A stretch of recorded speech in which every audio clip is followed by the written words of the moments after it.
Recording in progress. Thank you. Good afternoon. The May 24th, 2023 meeting of the Land Use Committee will come to order. It is 2 p.m. I'm Dan Strauss, chair of the committee.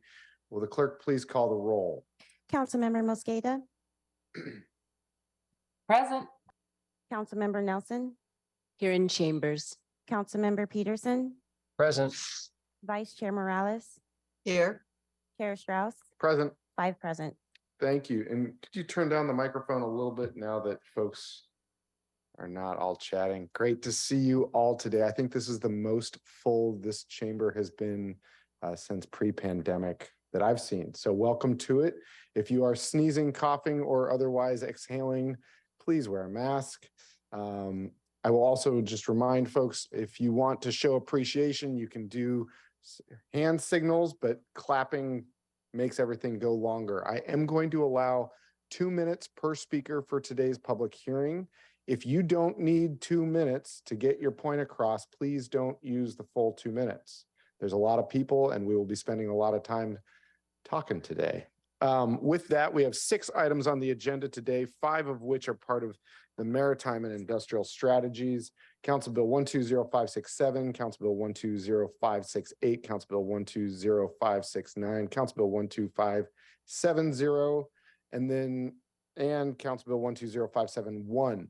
Separately, once the public hearing is complete, we will take up another agenda item, which is Council Bill 120582, a briefing and discussion on equitable development zoning. Before we begin, if there is no objection, the agenda is adopted. Hearing no objection, the agenda is adopted. At this time, we will open the hybrid public comment period for items on today's agenda. Clerk, if you, actually, before we do that, I just want to say yesterday we passed the tree bill, which has been 20 years in the making. Today, we are taking up maritime and industrial land strategies, which has been minimum of 7 years in the making. Naomi Lewis, my committee clerk, does an excellent and fabulous job working on big policy. So if we all want to wave our fingers at Naomi, that would be amazing. Thank you. With that, clerk, could you please play the video?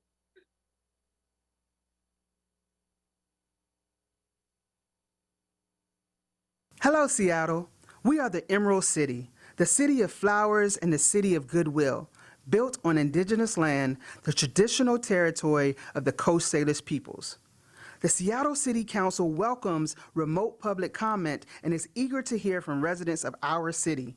If you would like to be a speaker and provide a verbal public comment, you may register 2 hours prior to the meeting via the Seattle City Council website.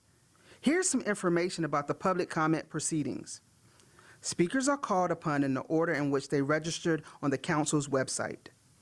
Each speaker must call in from the phone number provided when they registered online and use the meeting ID and passcode that was emailed upon confirmation. If you did not receive an email confirmation, please check your spam or junk mail folders. A reminder, the speaker meeting ID is different from the general listen line meeting ID provided on the agenda. Once a speaker's name is called, the speaker's microphone will be unmuted and an automatic prompt will say, "The host would like you to unmute your microphone." That is your cue that it's your turn to speak. At that time, you must press *6. You will then hear a prompt of, "You are unmuted." Be sure your phone is unmuted on your end so that you will be heard. As a speaker, you should begin by stating your name and the item that you are addressing. A chime will sound when 10 seconds are left in your allotted time, as a gentle reminder to wrap up your public comments. At the end of the allotted time, your microphone will be muted and the next speaker registered will be called.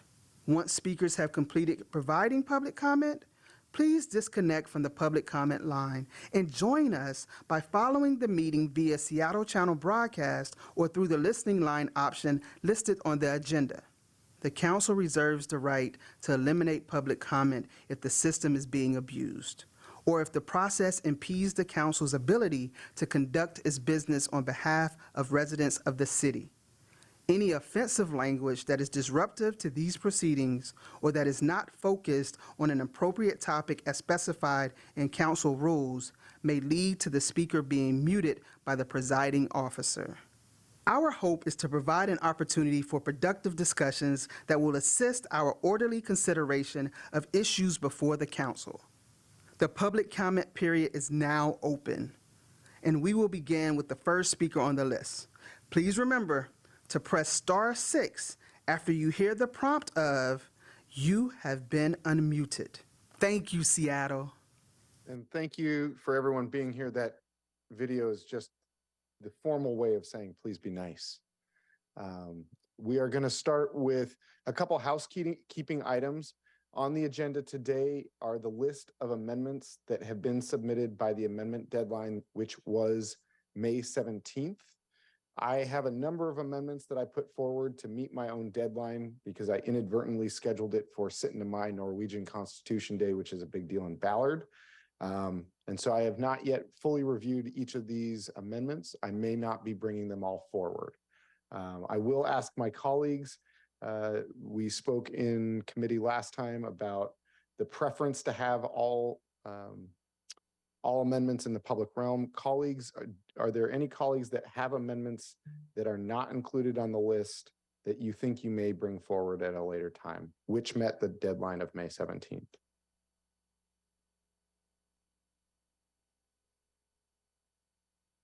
I'm not seeing any of my colleagues raising their hands, so I hope that that means that there are no amendments that are not held today.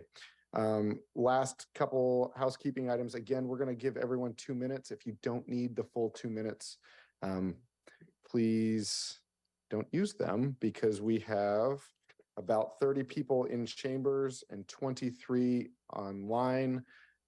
That's 2 hours of public comment if everyone uses the full 2 minutes. So what I'm going to ask is I'm going to read names in series of 3s. If you want to line up here and here, we can just bounce back and forth to maximize time. I've also received a fair amount of written comments that I have with me today on my desk.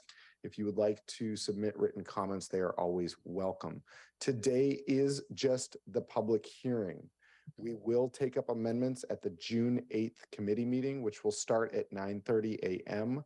We will extend that meeting into the afternoon if needed. During the tree amendments, we had 50 amendments, so that did take 6 hours. We have far fewer amendments here, so I'm hoping that that will go quickly. So 9:30 a.m. June 8th is when amendments will be voted on. The way we're going to go through this is I am going to take in-person speakers first, and then transfer to online speakers after that. We will be taking elected officials at the start, followed by former elected officials directly thereafter. And it's my understanding Commissioner Hasagawa wants to go directly at 2:30 because she is in another meeting in her role as a port commissioner currently. So with that, we're going to call Commissioner Ryan Calkins, and then Commissioner Deanna Keller, and then Commissioner Christine Eng, followed by Commissioner Fellman. Let me make sure that I have not missed anything. Oh, yes, of course. I have to read the items into the record. So our first 5 items on today's agenda are a public hearing on Council Bills 120, 567, 568, 569, 570, 571, which are all part of the maritime and industrial package. We are going to combine the public hearing for these items since they are all part of the same package. Clerk, will you please read the short title into the record? Council Bill 120567, a public hearing on creating Chapter 2350A in the Seattle Municipal Code. Council Bill 120568, a public hearing on the annual 2023 Comprehensive Plan amendments. Council Bill 120569, a public hearing on creating a new zoning map with 3 new industrial zones. Council Bill 120570, a public hearing on amending Chapter 2350. And Council Bill 120571, a public hearing on modifying exterior sound limits within the BINMIC. Thank you. And the public comment period is going to be pushed for this general meeting is going to be pushed to after the public hearing since we only have 1 item on that agenda. I do see a couple people signed up, then it's where it's confusing. So if you want to share public comment, just wait until the end. Please, for everyone, speak to all 5 items. So at the beginning of your testimony, you will be asked to share what item you're speaking to. Just say all 5, please. With that, no further ado, Commissioner Calkins. Thank you, Council Chair Uh, Strauss and members of the Mike. committee. Am I good to go? Yep. Thank you for the opportunity to provide public comment in support of the industrial lands proposal at today's public hearing, all 5 items. I'm Port of Seattle Commissioner Ryan Calkins, and I've been serving as your Port Commissioner since 2018. I'm also a resident of District 3. I'm here today to urge your support for the industrial lands proposal as transmitted by Mayor Harrell. Seattle's historic manufacturing and industrial centers remain under constant pressure to upzone during a unique time when Seattle has an opportunity to lead on greening our reindustrialization of the economy. We have a real opportunity to fortify Seattle's working waterfront and protect union and living wage careers, while also preparing new types of clean energy projects like offshore wind manufacturing and hydrogen production right here in Seattle. We understand housing supply in a growing city, can't get away from them, is an important issue and merits public policy consideration at a comprehensive citywide scale. Seattle's urban villages are primed for growth, but at the same time, our industrial lands have historically low vacancy rates, and we are now building multi-story warehouses to accommodate demand. We believe the proposed plan to allow for lodging in the stadium without residential housing is a reasonable approach that diversifies foot traffic in the stadium area, but also protects the viability of Seattle's working waterfront and critical freight routes that service the greater Seattle region. If this package considers housing in the stadium area, the Port of Seattle can no longer support the legislation we have been working so hard to broker over the last 18 months. Please support Seattle's working waterfront that creates over 70,000 union and living wage jobs. I know that you as city leaders are working hard to attract workers and residents back downtown. Please remember that our waterfront workers never left. Thank you. Thank you, Commissioner. Up next is Commissioner Deanna Keller, followed by Commissioner Christine Eng, and then Commissioner Fred Fellman. Commissioner Keller could not make it today. Thank you. Up next is Commissioner Christine Eng. Good afternoon. I am Kristen Eng, a Northwest Seaport Alliance Managing Member and Port of Tacoma Commissioner. The Northwest Seaport Alliance was formed in 2015, in part as recognition that the maritime assets in both Seattle and Tacoma harbors, what we call North and South harbors, must be treated as regional resources. The Northwest Seaport Alliance cargo activity employs over 58,000 people in our region, and hundreds of thousands of other Washingtonians work for importers and exporters that use our facilities. We formed the Seaport Alliance in response to global markets, the widening of the Panama Canal, and increased competition from Canadian ports. Since 2007, our gateways has lost about 20% of our market share of containerized cargo to the ports of Vancouver and Prince Rupert. When we lose cargo, we lose jobs. Protecting the 58,000 jobs that depend on our ports requires that we operate an efficient, low-cost gateway for trade. A key reason why we have struggled to overcome the challenge from our neighbors to the north is because Canadian federal government has designated the competitiveness of their West Coast ports as a national priority and is providing substantial financial and policy supports to ensure they succeed. This includes policy leadership at the local and provincial levels. Despite the importance of the Port of Seattle and Tacoma for the national economy, the US federal government has not done the same. Instead, we rely on our partnerships with other local municipalities like you and your Tacoma counterparts. We are making big investments to improve port competitiveness in both harbors, including $300 million to modernize T5. Yet many decisions that will determine whether we remain a top-tier gateway are in your hands. Opening up SODO to residential development will make it more difficult, competitive, and for our truck access, waterfront, and reduce the supply of real estate for marine cargo trade, clean energy projects, et cetera, and the creation of jobs. So on behalf of the Northwest Seaport Alliance, I urge you to pass Mayor Harrell's. Thank you. And we are going to have hard mic stops for everyone else. Elected officials can run over a couple seconds. Please don't, though. Commissioner Fellman. And we will have a reader for Commissioner Keller after this. Okay.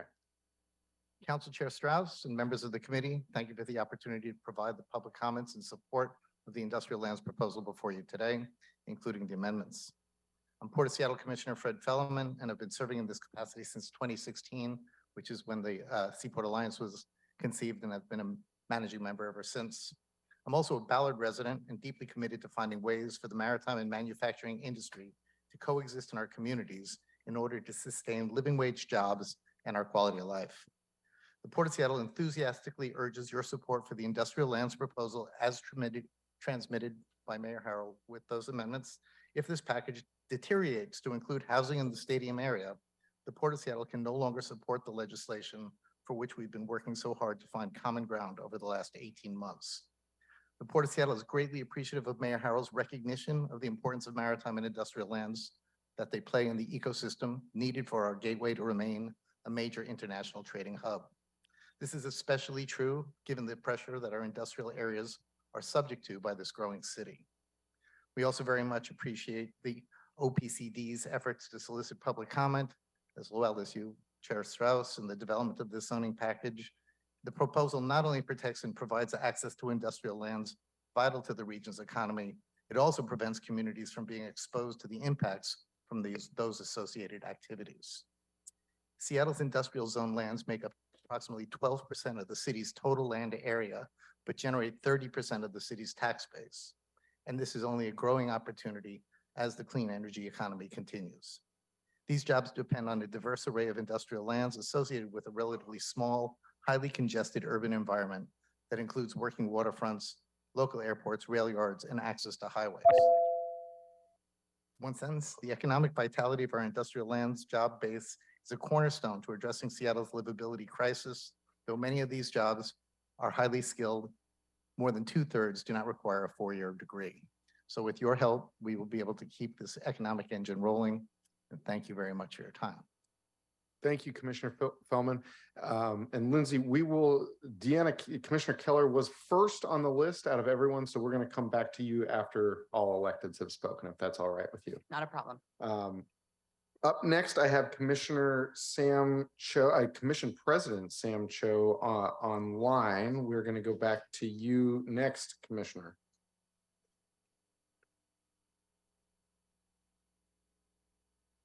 Hello, Council Chair Strauss and members of the committee. Thank you so much for the opportunity to provide public comment in support of the industrial lands proposal at today's public hearing. My name is Sam Cho, Port of Seattle Commission President. I'm calling today to urge your support for the industrial lands proposal as transmitted by Mayor Harrell. The coalition letter we sent out to you yesterday is demonstrative of 5 years of meaningful engagement with Seattle's Mayor's Office and the Office of Planning and Community Development, highlighting the critical importance of Seattle's historic industrial lands and job growth. With over 45 coalition signers from maritime, industry, and labor, including the African Chamber of Commerce, ILWU, WashDOT, and many private sector stakeholders, we ask you to honor our coalition's longtime efforts to develop a consensus-based land use solution that protects the working waterfront, living wage jobs, and the movement of freight and goods. The Port of Seattle is greatly appreciative of Mayor Harrell's recognition of the importance of maritime and industrial lands and the role it plays in the ecosystem needed for our gateway to remain a major international trading hub. We understand housing supply as a growing city is an important issue, and its merits in public policy considerations at a comprehensive citywide scale. To consider housing and industrial land preservation, however, within the same ordinance is a disservice to both critical issues.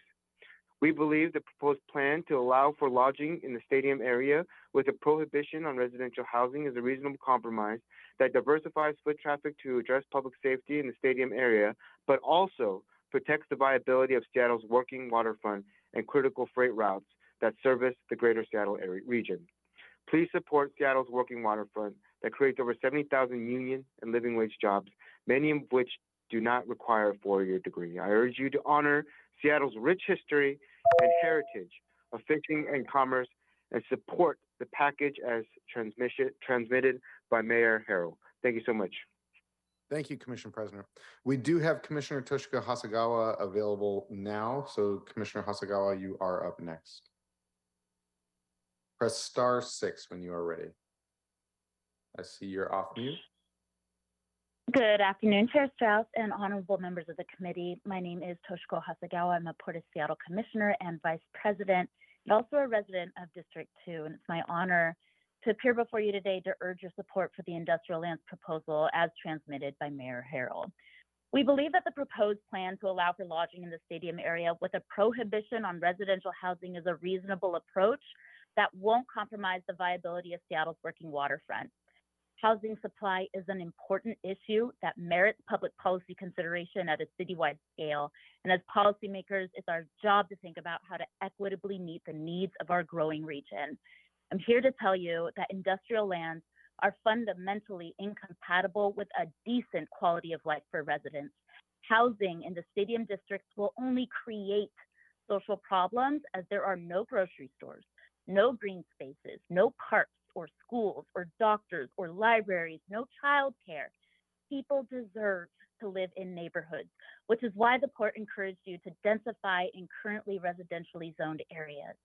Any residential housing in a historically industrial area creates unnecessary competition between our invaluable maritime economy and our supply chain, with the voices of people who will complain about noise pollution and air pollution from industrial operations, and frankly, they deserve better. We at the port implore the City Council to consider the question of residential housing separately from the question of how to preserve our historically industrial lands. Do not create problems where they don't exist. If the package considers housing in the stadium area, the Port of Seattle can no longer support it. We're really grateful to the mayor for this product that we worked so hard to broker over the last 18 months. So please support Seattle's working waterfront, and I urge you to support the package. Thank you. Thank you, Commissioner Hasegawa. At this time, we are going to move Mayor Royer. You're up next.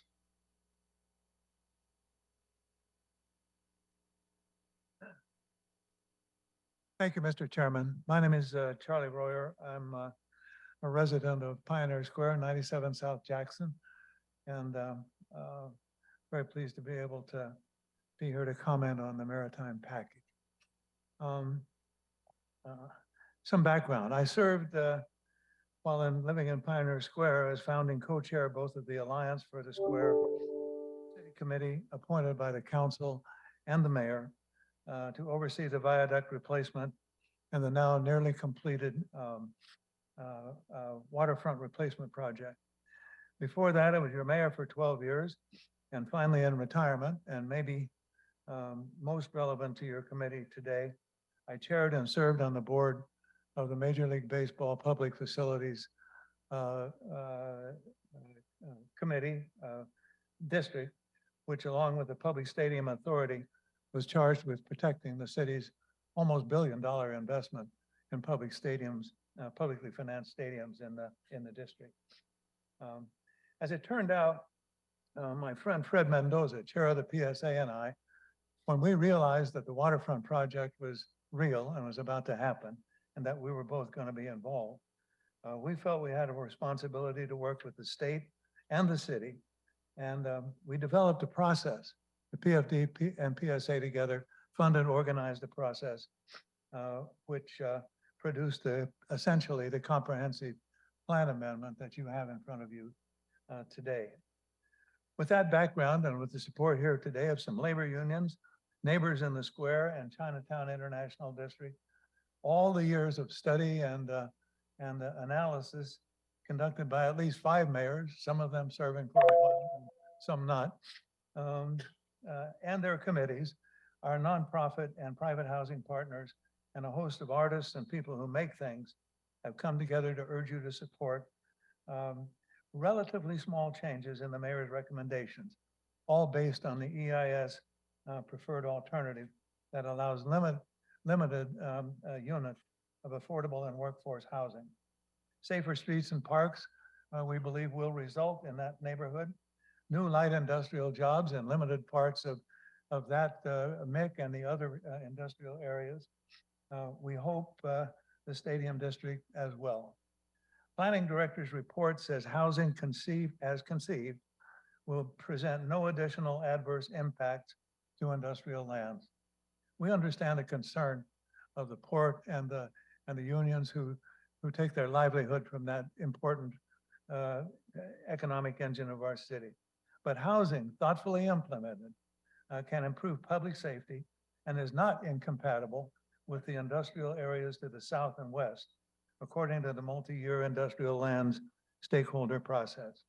Given this finding, and in light of Seattle's well-established need for more affordable housing, I want to strongly urge you to restore the levels of housing that were proposed in the EIS.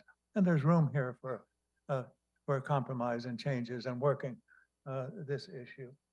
A proposal which has the support of affordable housing organizations, neighborhood groups in the CID and Pioneer Square, and many labor unions at last. So thank you very much for the opportunity to testify, for your service, and for your consideration of this longstanding issue. Thank you, Mayor Royer. And for the public's awareness, I'm sure everyone noticed Mayor Royer went far over his time. If any of you have been elected mayor 3 times over, I'll give you the same deference. We will be moving in out of the elected section and into yeah, you're up next, Lindsay. I will give you the fair warning that the chime is 10 seconds remaining, and we will be reverting to the typical standard practice, which is the mic will turn off automatically at the end of time. I do have a couple people who signed up on 1, 2, and 3 on different sheets. So we're going to kind of bounce back and forth, and I'll check in with folks. If you are newly in the room and would like to speak, you can sign up here. And clerk, can you make sure that those sign up sheets are still here? Up next is Lindsay Wolpa on behalf of Commissioner Deanna Keller. Good afternoon, council members. Thank you. The commissioner was not able to be here, so I'm just going to read her remarks. I am Deanna Keller, co-chair of the Northwest Seaport Alliance and commission president of the Port of Tacoma. I attended a breakfast this month at which Mayor Harrell spoke. He explained he talks with a lot of other mayors and how many other cities envy the maritime industry you have in Seattle. And I'll add Tacoma to what he said. Our gateway supports thousands of family wage jobs and are indeed worthy of envy. Yet our ports are more than just local assets. Our port system is a fundamental foundation of the economy for which our entire state. 40% of Washington jobs depend on trade, much of which moves through our seaports. The Alliance is one of the top container trade gateways, and we are the primary container port for the Pacific Northwest. There really isn't an alternative for Northwest shippers to move their products in containers. I want to share with you a few stats. The Alliance handled $14 billion in exports in 2022. We're the largest port in the country in terms of agricultural trade tonnage. We are the second ranked port in the country when it comes to refrigerated exports, and we're the #1 gateway for apple and port exports. 75% of all frozen products are exported from the US moved via the Seaport Alliance. The story these numbers tell is critical for Washington farmers and agricultural exporters. When you think about it, it should not be surprising that some of the biggest supporters for strengthening protections for Seattle's industrial lands are in central and eastern Washington. Seaports are critical to the success of Washington state business. For ag shippers, efficient access to and from ports often makes a difference in whether their products are in competitive global markets. Manufacturers need highly efficient ports for reliable supply chains and for getting their goods to market. Strong ports provide critical advantages to exporters, including lower shipping costs, more frequent calls by ocean carriers serving export markets, shorter time to market, and greater vessel capacity. If we hope to U.S. exports and economic competitiveness more broadly, enhancing our port system is essential. Even under status quo, Washington exporters have a tough time getting their products over the pass, navigating urban congestion. Thank you so much. We want to make improvements. Thank you for the opportunity.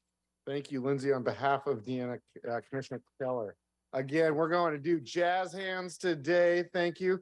And I forgot to call up the 3 people in order. So up next in Bob Gillespie, Ted Lehman, Mark Weed are next. I see Allison Steichen has signed up under public comment, but I believe it is for industrial zoning, as well as our benevolent leader of Green Lake. Would you like for the public hearing as well, Steve? Yep, great. So we're going to get, okay. So we're going to do Bob, Ted, Mark, and then we're going to do Steve and Allison. Please. Thank you, Mr. Chairman, and members of the committee. I appreciate a chance to speak on behalf and in support of the industrial and maritime strategy zoning. I'm Bob Gillespie of Lander Street Partners. And in 1930, my grandparents built a 55,000 square foot building at the corner of 4th and Lander that housed the family business of shipping mining and lumber equipment and logging equipment worldwide. Now, in the 1940s, that kind of evolved into chainsaw manufacturing, Titan chainsaws employing 215 people. But the market changed, uses evolved, and that became the past. And this is typical of the evolution, I think, of small partnerships like ours. The tenants we have are not manufacturing tenants. Those industries are moving elsewhere, and they are moving elsewhere at the rate of about 2 million square feet a year for the last decade. Our 625 building in the corner of 6th and Lander is pretty typical of how we have to adapt, again, as small owners, to the market. We have retail sales, we have technology, wholesale products, consulting, storage, small construction, and office uses in that building. And by the way, of the 30 or so employees that work there, 8 to 10 use the light rail transit on a daily basis to get around. This complex will be 240 feet away from the expanded SoDo light rail station, and it should be within the boundary of the zone. It's out by about 10 feet. So we support the industrial and maritime strategy zoning. We don't support adding so-called incentives like mandatory housing affordability that will impact negatively the ability to expand. Councilmember Herbold's amendment to expand the area around SoDo is right on point, recognizes the need for change and the potential for growth in the area. So again, thank you for the opportunity to testify, and I have 4 copies of our statement. Thank you, Bob. Up next is Ted Lehman, followed by Mark Weed, Steve Rubstella, and Allison Steichen. Apologies if I got that wrong. Ted, at your convenience. Thank you. Council members, thank you very much for your time. I'm here to address all 5 proposals. My name is Ted Lehman, and I represent my family's real estate holdings, specifically around the Lander Street Station. Much like Bob Gillespie just testified, we have very similar tenants existing in our current space. And our land's been ground zero for much of the debate around rezoning in the industrial lands. And I've spent the past 4+ years working on with other SoDo property owners to find a compromise with the port and maritime stakeholders. I would like to thank the staff at OPCD, the mayor, and many of you on the council for your help in getting to the place we are here today.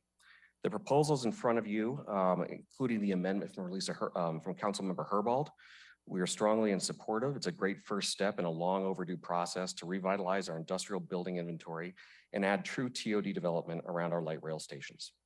This proposal is not trying to displace existing industrial tenants, but rather add modern, safe, and newer building stock to not only retain the companies we have left, but to also attract new ones that bring jobs, TOD, and increased tax revenue to the city of Seattle. It also adds a vital funding mechanism to address the URM upgrades that many of our existing buildings need to keep workers and our citizens safe. That being said, we are opposed to the MHA funding component in it. If funds are being generated in the industrial lands, that money should stay in the industrial lands to fix the existing inventory. The roads need work, lots of infrastructure there needs work. So that is one element that we are not in agreement of. But in general, we are very excited that we've gotten someplace after many, many decades of stalemate. Thank you. Thank you, Ted. Up next is Mark, followed by Steve, and then Allison. Mark, welcome. Am I on? Yes, you are. Good afternoon. I'm Mark Weed and appreciate the opportunity to speak to you today regarding the industrial and maritime zoning changes you are considering. I support these changes and seek consideration of a request. I've worked with and have represented a number of families who own properties around the SoDo light rail station at 6th and Lander. Today, I speak for the Souls family who own a property that is mid-block, entrance to the new SoDo station, who seek a map change that would designate the family's properties more appropriately industrial and innovation zoning. My comments also support the desire of all property owners identified in our request that I further understand Councilmember Herbold is championing and being granted this change that would amend page 10 of the South Spokane Street rezone map to II for these properties. This proposal has been submitted to the committee as requested by the chair and accepted for consideration. These properties are proximate to the station and the planned density that it represents that would improve the station's success and further encourage investment. The Souls property as well as the properties under consideration are either adjacent to or a half-mile walk zone to the aspiring TOD location and the light rail station. As a side, we do not favor changes to the proposed zoning, and which would be height or FAR that discourages investment. In closing, I ask the council to adopt a modest expansion of the industrial and innovation zone with a half-mile of the Soto station. Thank you very much. Thank you, Mark. Up next is Steve Robustello, our benevolent leader of Green Lake, followed by Allison Steichen. Former leader of Green Lake. Well, I now live. I'll give it to you. I live in Fremont, so Benevolent leader. there's of no Fremont. occupation forces in Green Lake. Okay. At your convenience, Steve. Okay, I've observed a long time land use and industrial, especially some of it very close. Industrial is a very special type of zoning. In the canal area near Fremont, we have a lot of areas that were industrial. They became joint use with office buildings. Now they're all office buildings.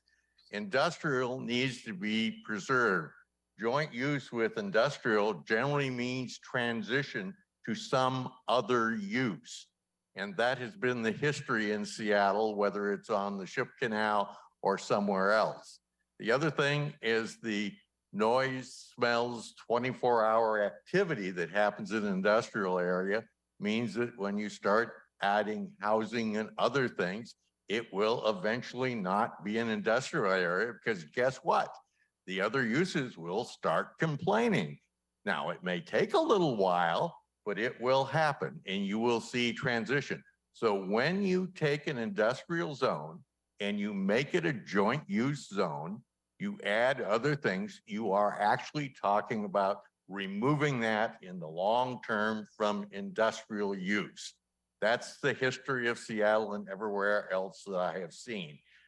And if you start putting limitations on and say, oh, we can do it with these limitations, the history is also in the city of Seattle that those limitations start disappearing. So it just takes a little longer for it to happen.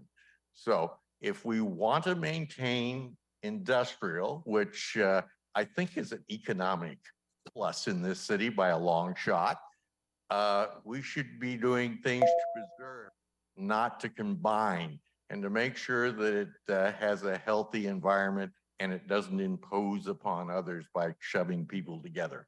Thank you. Thank you, Steve.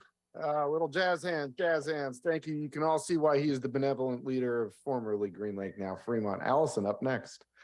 Hi, I'm Allison Steichen of ILW Local 19. I'm in support of the industrial land zoning package without amendments to the Soto area.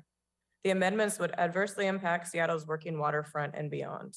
The essential waterfront jobs it provides are permanent and their reach is far, including our state's agricultural workers. There simply are not amenities in place to support the housing plan, and it negatively impacts far more than any of its positive aspects. Please pass the industrial zoning package without amendments. Thank you. Thank you, Allison. Little jazz hands up. We're gonna, and a fair reminder, please note which item you're speaking to, and I strongly suggest speaking to all five at the same time. Next three speakers are Scott Senlis, I believe, Heather Kurtenbach, Monty Anderson. At your convenience. Thank you. Thank you, council member. Sorry, Scott is next. Oh, sorry. Yeah, sorry. Go Scott and then. Hello, council member. I'm Scott Souls, Soto. I just want to add that I went through this process a few years ago with the upzone around the University District Light Rail Station. It was a long process, but now the fruit of that is coming to bear. And I believe everybody in the University District is pretty happy that within a half a mile of the station, the upzone to 200 and 300 feet for different types of buildings is in place. 5 or 6 have come online, 20 or more are in the pipeline. So I was surprised when I saw the Soto zoning around the light rail station didn't have the better zoning, the more intense zoning within the half-mile radius of the station, which seems like what the mandate called for. So I encourage you to add the amendment that's been proposed to broaden that zoning because it will be better in the long run if that's done. And I thank you for your time. Thank you, Scott. Up next is Heather and then Monty. And again, please note the item you're speaking to. I suggest all five. Heather, welcome. Thank you, Council Member Strauss and members of the committee. I'm here to speak to all five issues. My name is Heather Kurtenbach. I'm the political director for Ironworkers Local 86 currently.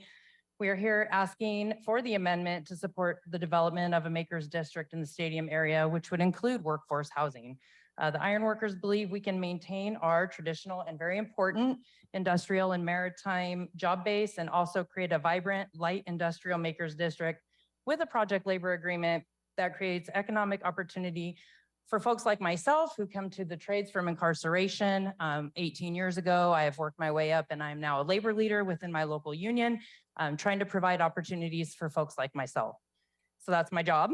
There are so many stories beyond my own, sorry, I'm nervous. Lives have truly been transformed because of intentional programs and investment into people like myself who at one point just needed a chance. This Makers District proposal would help create hundreds of living wage jobs and apprenticeship opportunities in Seattle, which would mean economic opportunity for women, people of color, veterans, and those furthest from opportunity.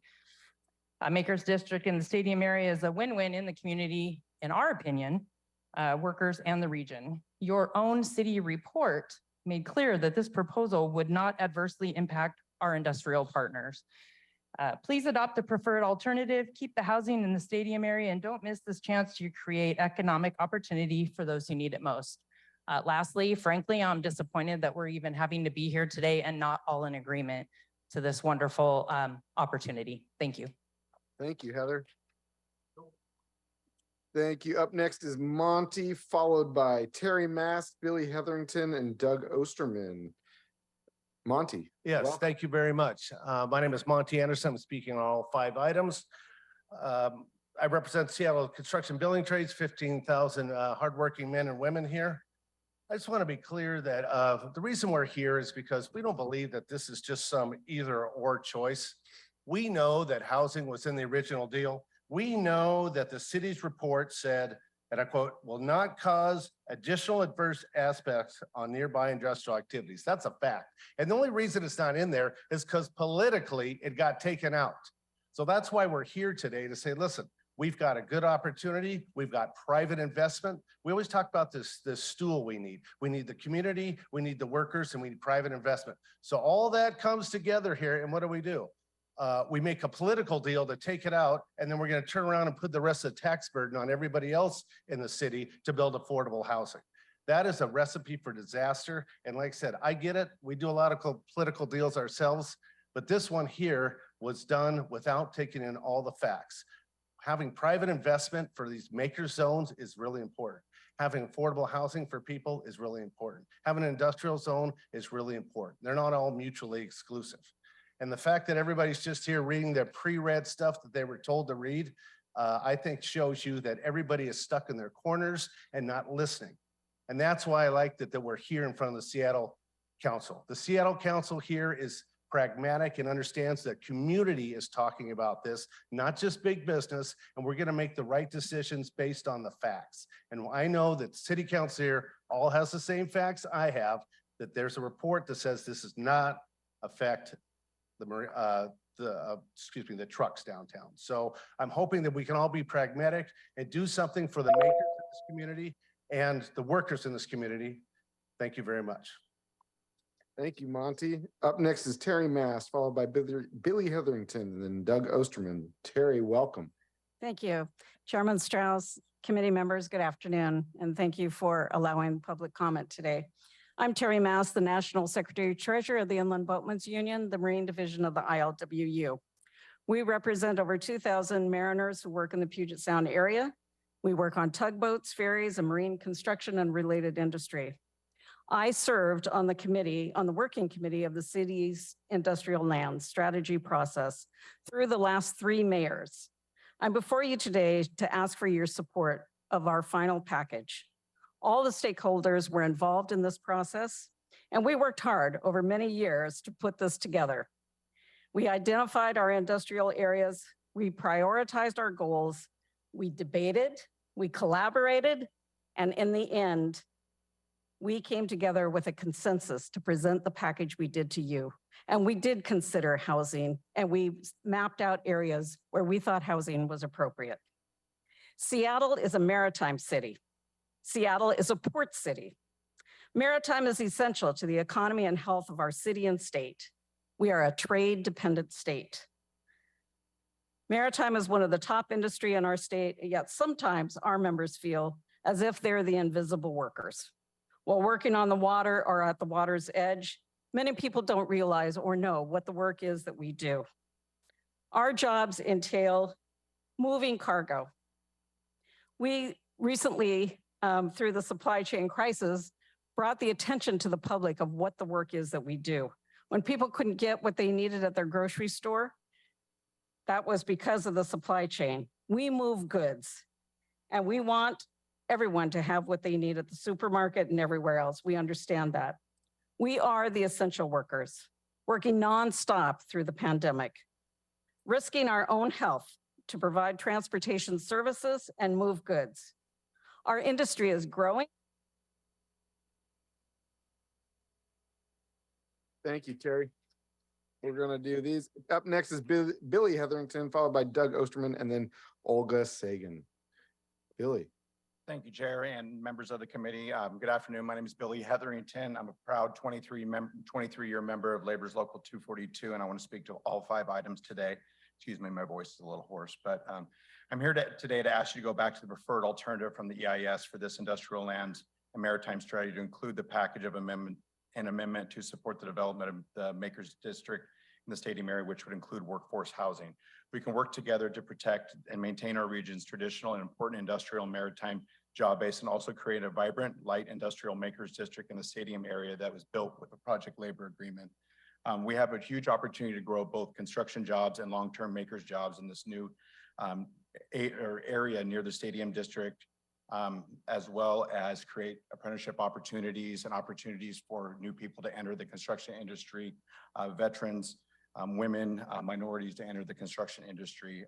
I hear from my membership every single day that we need more housing options to live and also work, live near where they work. So please go back to the preferred alternative from the EIS and put housing back into the mix for the full version can be realized. Thank you very much. Thank you, Billy. Up next is Doug Osterman, followed by Olga, and then Midge McCauley. Doug, welcome. Thank you, council members, for this opportunity to comment. I'm supporting what I understand is the preferred alternative in the environmental document that would allow a certain amount of limited housing in the stadium area south of T-Mobile Park. I am a resident of Pioneer Square, but you'd never know it. I'm actually at the very southern tip of Pioneer Square. What I think myself and other residents in the condominium in which I live feel we live more in the stadium district, if there was such a thing, and the industrial district. Our neighbors, our nearest neighbors are the stadiums and the Port of Seattle and all the activity that happens at Terminal 42. So I'm here to tell you through the lens of somebody who has lived there now for over 7 years that I don't find that I'm incompatible at all with the industrial area of Seattle. In fact, I think I'm an asset and my neighbors are assets to the industrial area to the south of us. And I would welcome more neighbors to the south of us. I think it would make a tremendously dynamic neighborhood for Seattle to have more neighbors to the south of where I live. Yesterday, I took a walk around SoDo, south of the stadium, and ended up purchasing quite a lot of goods from stores, went into a couple of bars and restaurants, came home with a bag of bagels from Blazing Bagels. It's a wonderful neighborhood, and it would benefit greatly from more people living there. So I encourage you to really look hard at adding residential to this area. And it's not really the what, it's how you do it. I think it can be a really dynamic place if the right plan, the right provisions are provided. Thank you. Thank you, Doug. Up next, Olga, may I be the first to welcome you to the Seattle City Council? Up following Olga is Midge and then Matt Ventosa. Well, at your convenience, Olga. Thank you so much. Thank you for welcoming me. Good to see you. My name is Olga Sagan. I'm the owner of Piroshki Bakery. I'm a resident of downtown Seattle, and I'm a candidate for city council. So I have generally I love mayor's proposal. I do have some issues with council proposal 120582. Because we really need to be slow changing things in the city. We currently have 33,000 empty apartments in Seattle. We have 37 empty apartments in the pipeline in Seattle. When the permitting process as a business owner is incredibly hard right now. For me to get a permit to open anything, it will be 6 months to a year. So there is no I don't see a light at the end of the tunnel of these permitting processes right now in the city. Our school enrollment is down 7%, which means if we put more schools in, how are we gonna deal with that? Is enrollment down 7%? I feel like we need to slow down, and before we change everything, we really need to consider everything and balance things, because it's hard to get things back, and we do need industrial areas in our Seattle, because as a business owner, I am near that area with my commissary kitchen, and I could not afford to be anywhere else, but I still wanted my taxes to stay in the city. So thank you so much. Thank you. Up next is Midge McCauley, followed by Matt Ventosa and then Dan McKisson. And you can turn my mic down, but just make sure you have your mic close to your face and speak to all 5 items. Hi, I'm Midge McCauley, and I'm here with 2 hats on. I am a consultant in the real estate industry and specializing in retail. And I also am a resident of Pioneer Square and overlook Pier 46, which has gone through a variety of changes since I've lived here. My practice is national, and I visit and I work in many cities across this country. And many of them are older cities that have active ports and also have had inactive uses around these ports. And a lot of them have done, mixed use projects with residential, with office, with light industrial uses. And they're all compatible and have been very successful renovations to these areas. As the times change, the uses change. And I think we need to have the flexibility to be able to add residential where it makes sense, especially in the Stadium District, as it's adjacent to our neighborhood of Pioneer Square, which is underserved when it comes to residential population. So I would ask that you seriously consider the alternative proposal for having a variety of uses and still continue the port and have it be successful for the many workers that work there now and could work there in the future. I think it's all compatible. Thank you. Thank you, Midge. Up next is Matt Ventosa, followed by Dan McKisson and then Lisa Howard. Welcome, Thank you, Matt. Committee Chair Strauss and council members. My name is Matt Ventosa. I'm the Vice President of the International Longshore and Warehouse Union Local 19 in Seattle. I've been working as a longshoreman for 45 years, and I've seen this waterfront change drastically over those 4 decades, some for the good, some for worse. But I'm not here to give you my history. I'm here to share with you how important a viable working waterfront is to our communities. The working waterfront creates living wage jobs that last a lifetime, not a flash in the pan. These jobs support families just like yours and allow us to enjoy the benefits of spending time with our families. These jobs support not only the local agricultural community, but the local businesses that both import and export goods that reach the globe. Industrial lands have been the staple of the Seattle waterfront long before any of us were ever born. We only need to look at the history of Seattle's waterfront to prove that. In closing, I ask you to unanimously vote the mayor's industrial land zoning package without amendments to the SODO area that would adversely affect and impact Seattle's working waterfront. Thank you. Thank you, Matt. We'll do, up next is Dan McKisson, followed by Lisa Howard, and then Wendy Popke. Welcome, Dan. Thank you, Chair Strauss and council members. I'm Dan McKisson. I'm with the International Longshoreman Warehouse Union, Local 19, and president of the Washington Area District Council.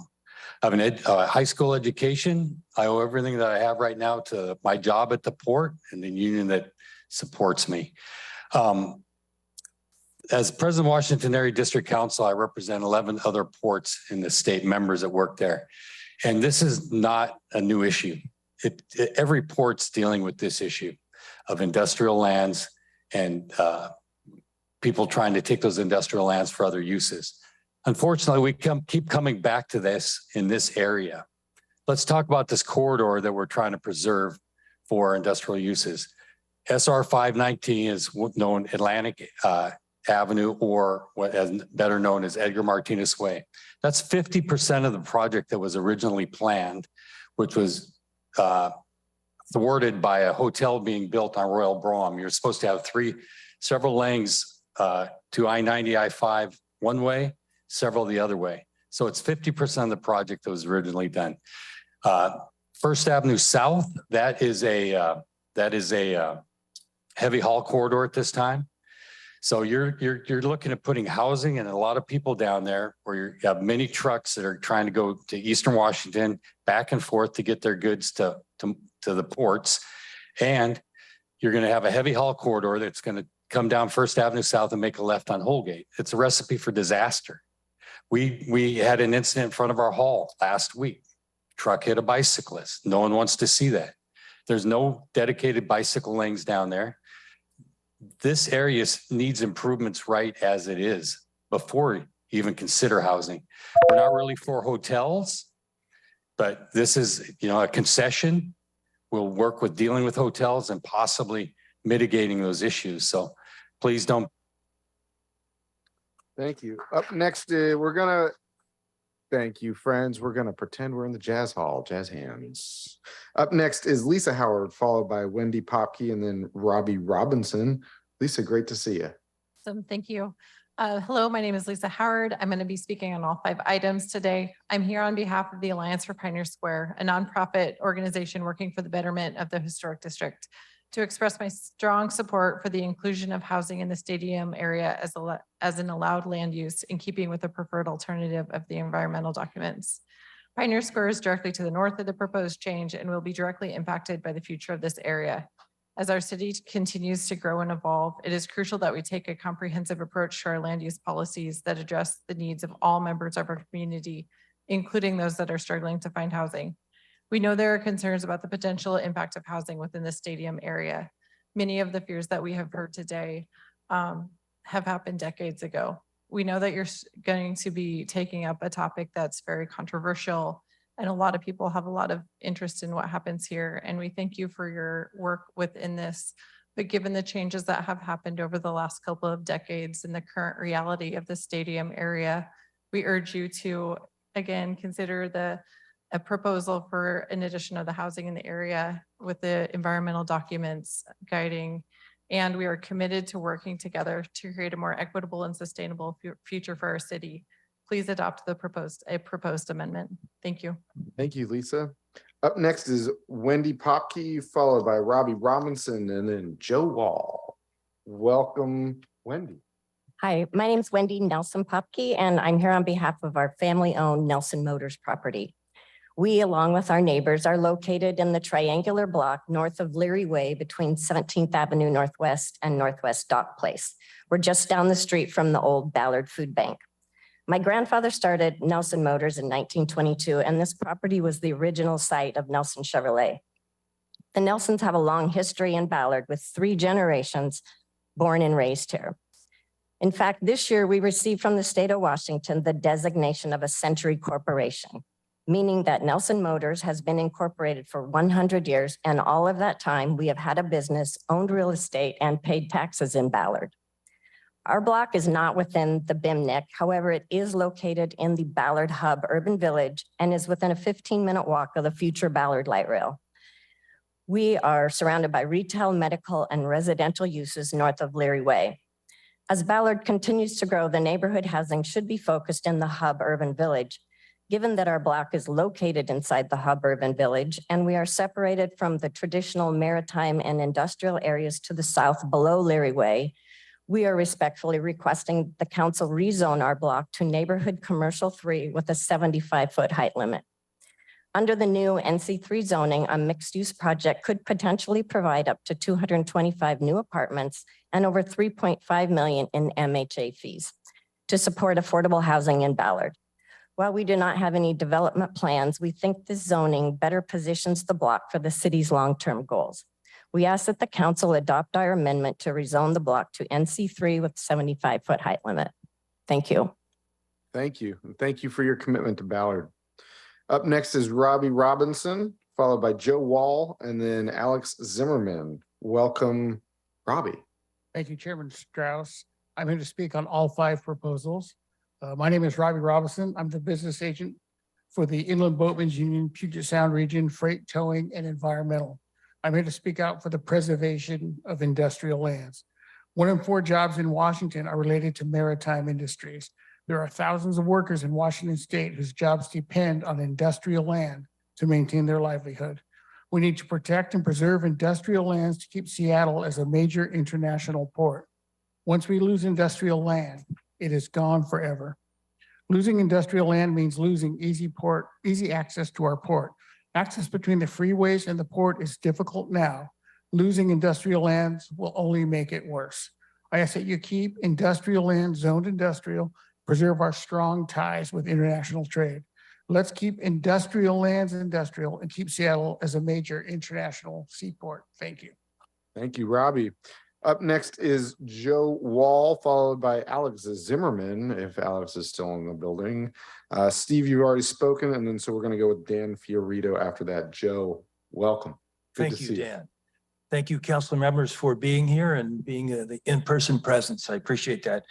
I am in total agreement with the position of my ILWU brothers and sisters who are concerned about all 5 proposals and with the preservation of industrial land. Somebody said, invest in land, they're not making any more of it. Well, that's certainly true for industrial land because it's constantly under pressure to shrink because particularly with marine, it's got a water view. So in my prior career in ship repair, you see the constant pressure on small scale suppliers and shops that do the work we need to keep ships afloat. And Seattle the industrial area has been pushed to the edge. I feel for landowners in the city that have had a hard time with respect to residential development. That's been a large focus of the city for many years. And I understand the mayor and the council is interested in converting some of the excess high-rise space to residential. And we are also faced with the state's decision to upzone all of our neighborhoods. And I think that provides quite a robust platform to expand housing in the city without encroaching on the industrial lands. Thank you. Thank you, Joe. Up next is Alex Zimmerman. Alex Zimmerman. Thank you, Alex. Up next is Dan Fiorito, followed by Gabriel Paul, Kathleen Johnson, Ryan Luby, and then clerk, if you could bring up the updated list. If you want to speak and have not signed up, please come up and sign up now. Welcome, Dan. Good to see you. Good afternoon, council members. Thanks for allowing us to speak today. My name is Dan Fiorito, and I'm here to speak on all 5 items. I'm here on behalf of my family, who owns 2 acres on the absolute northeast edge of the Bidmick near the Leary Triangle in Ballard. We've owned the property for nearly 100 years. For the first half century, it served as the headquarters for Inferior Company, which was a heavy paving contracting company, which built many parts of I-5 throughout the state of Washington. For the last 40 years, the property served primarily as a mini storage and housing some small commercial tenants. I'm here today to ask the council to consider a proposal I've submitted for review to rezone the 2-acre site to NC 355. What the council needs to understand about this particular area of Ballard is that if you walk out the north door of our property, you walk into a residential neighborhood. You walk into breweries, If you walk to the east across 8th Avenue, you walk into single-family housing. We are right dead smack in the middle of a housing situation. Now, I know the proposal calls for workforce housing, and I think that's spectacular, and we totally support that. The issue is at 50 units per acre, there will be no housing development. That is insufficient to build, that's insufficient to gain capital, and for landowners like us that need that support, we won't have any relief until that's reconsidered. Now, this particular area is supported by Fremont Dock Company, who has industrial holdings to the south, increasing their height limits so they could do not residential, but more industrial land as part of my proposal. More industrial development for them, some housing in an area that makes total sense so that we can have workforce housing in an area where industrial workers actually work. So in support of this proposal, I'd ask that they consider NC3 and in the alternative, increase the density limits allowed under the current legislation so that we can. Thank you, Dan, and thank you for your commitment to Ballard. Gabe, turn this down. It seems like this mic might be having problems, so just make sure you're speaking close to it. Gabriel, welcome, followed by Kathleen and then Ryan. Thank you, Chair. Thank you, committee members. My name is Gabriel Prawl. I'm Vice President of ILW Local 52, and I'm here to speak in favor of industrial land without the amendment. You know, when I drove down here, I saw all the poverty, all the homelessness, and that kind of hit me because it reminded me that I came from poverty. And when I came and I worked on this waterfront, I was able to work and get my family out of poverty. I got to send my kids to college. They got degrees. And it shows that it don't only impact me, but it impacts everyone that comes behind me. It is important that we preserve that type of industry so we can have workers that have a long-term job. And that's what the waterfront provides for people like me and my brothers and sisters here in the room, that we have long-term job that's gonna last a long time. It's gonna be better for the economy, and it's gonna solve some of the poverty that we experience and we live in through the day and night every day. So I want to urge that this council support the importance of what industrial land means to workers, and not temporary workers, but long-term workers, jobs that you can retire. I've been working for 29 years, same place. This is the type of job that this provides. So I'm not going to take up all the space today, but I want to say that I'm proud to be who I am, and I'm proud of the job that I do, and I want to do everything to preserve that industry because it does take people out of poverty for good. Thank you. Thank you. I'll give you that one. Up next is Kathleen Johnson, followed by Ryan Luby, and then John Cheney. Thank you, Chair Strauss, members of the committee. I'm Kathleen Barry Johnson, a resident of District 4 and Executive Director of Historic South Downtown, which is a state agency that exists to help elevate the concerns of Chinatown International District and Pioneer Square in connection with major publicly funded projects and land use decisions. I'm here to address all five. I'm here to express my strong support for the inclusion of housing in the stadium area as an allowed land use, which is reflected as the preferred alternative, which, as we know from Mayor Rohrer's recollection of his years of service, has taken years to develop. As our city continues to grow and evolve, it's crucial we take a comprehensive approach to our land use policies that address the needs of all members of our community, including those who are struggling to find affordable housing. By allowing for the construction of housing within the stadium area, we are supporting the foundation of building healthy communities. We can help to create more opportunities for people to live near their places of work, reducing commute times and improving overall quality of life. This is particularly important for those who work in our city's thriving manufacturing and industrial sector, an area with limited housing options. A mixed-use neighborhood is efficient and vibrant and contributes to the vital urban fabric. We know there are concerns about the potential impact of housing on the industrial lands and agree that care must be taken in planning so that we can balance the needs of both housing and industry in these areas. With care and consideration, we can create a win-win situation for everyone involved. Thank you. Thank you, Kathleen. Up next is Ryan Luby, followed by John Cheney, and then Pedro Espinoza. Thank you, council members.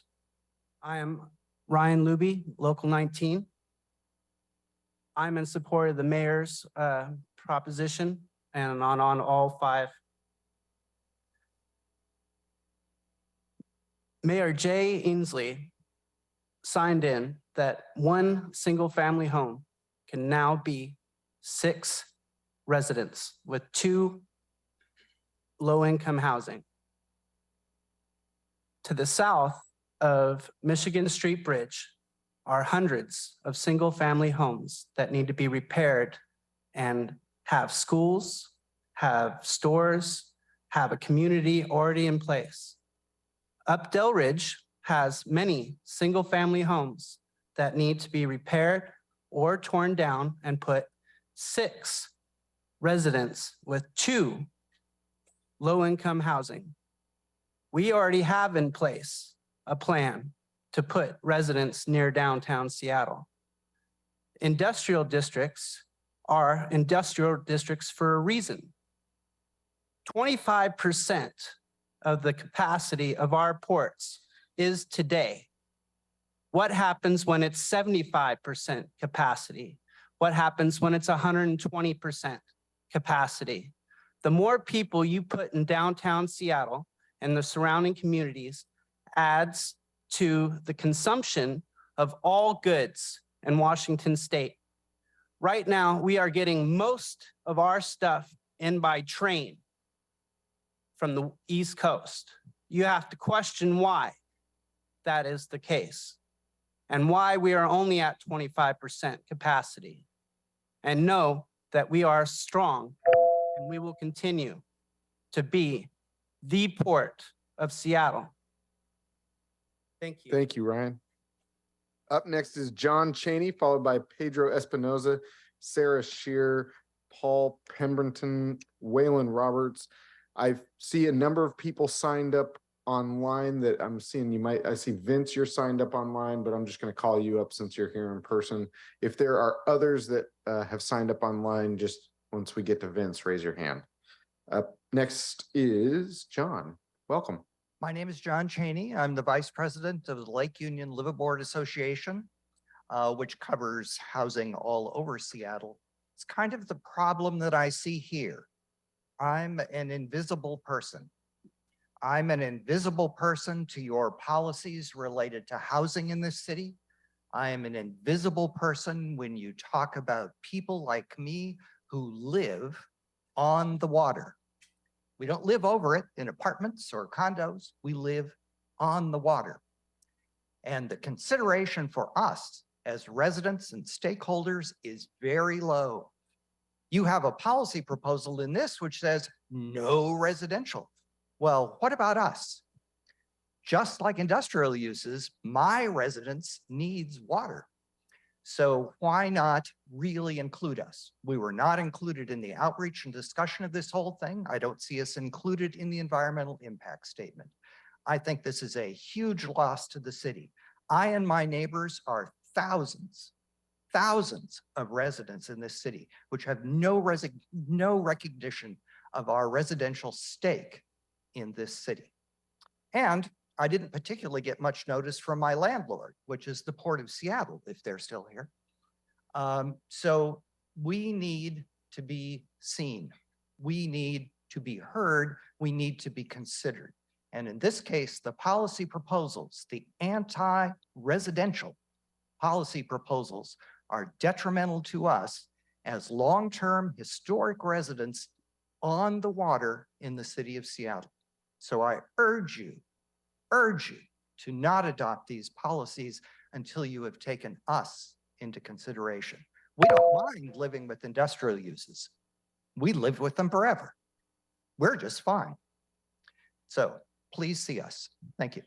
Thank you, John. Up next is Pedro Espinoza, followed by Sarah Shear, then Paul Pemberton. Pedro, what, good to see you. Thank you, Chair and Council Member. Pedro Espinoza here with the Pacific Northwest Regional Council of Carpenters. I'm speaking on behalf to add the amendment of residential living in the industrial area. As my counterpart over here, Monty, had alluded that there was a report that was proposed in there that says it doesn't impact and warning advisedly impact the industrial partners. And as I've been here listening to everybody here speaking about livable wages, union members, I'm all that in one. Okay, we're not here to say that we're taking away other people's livelihood. What we're doing here is providing a livable space for more workers to live in the Seattle area. I guarantee if you ask these folks here how long they drive to get to their jobs, it takes a long time.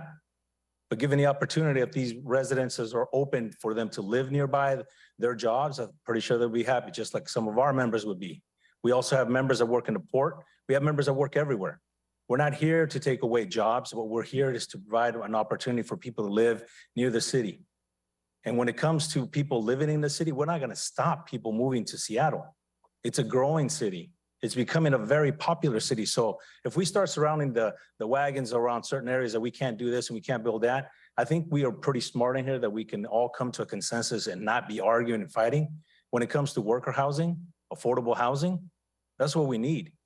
We're not here to take away anybody's ability to live, but we're here to open more opportunities because then more people will be able to live near the city, work in the city, make livable wages, and have an opportunity not to be traveling in a car, because now we're facing with more traffic coming in if you're providing people that live outside of the city areas.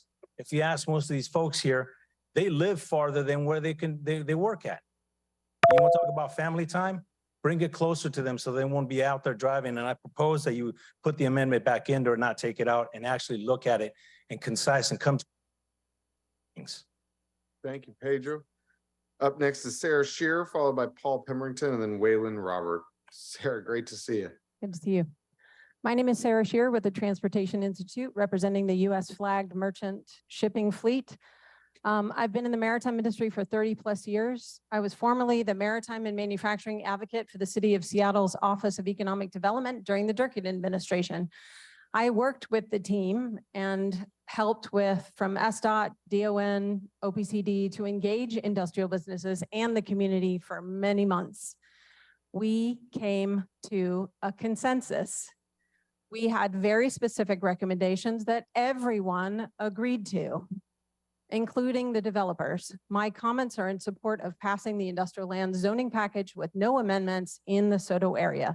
Seattle needs more middle-class jobs that enable people to thrive without an advanced degree.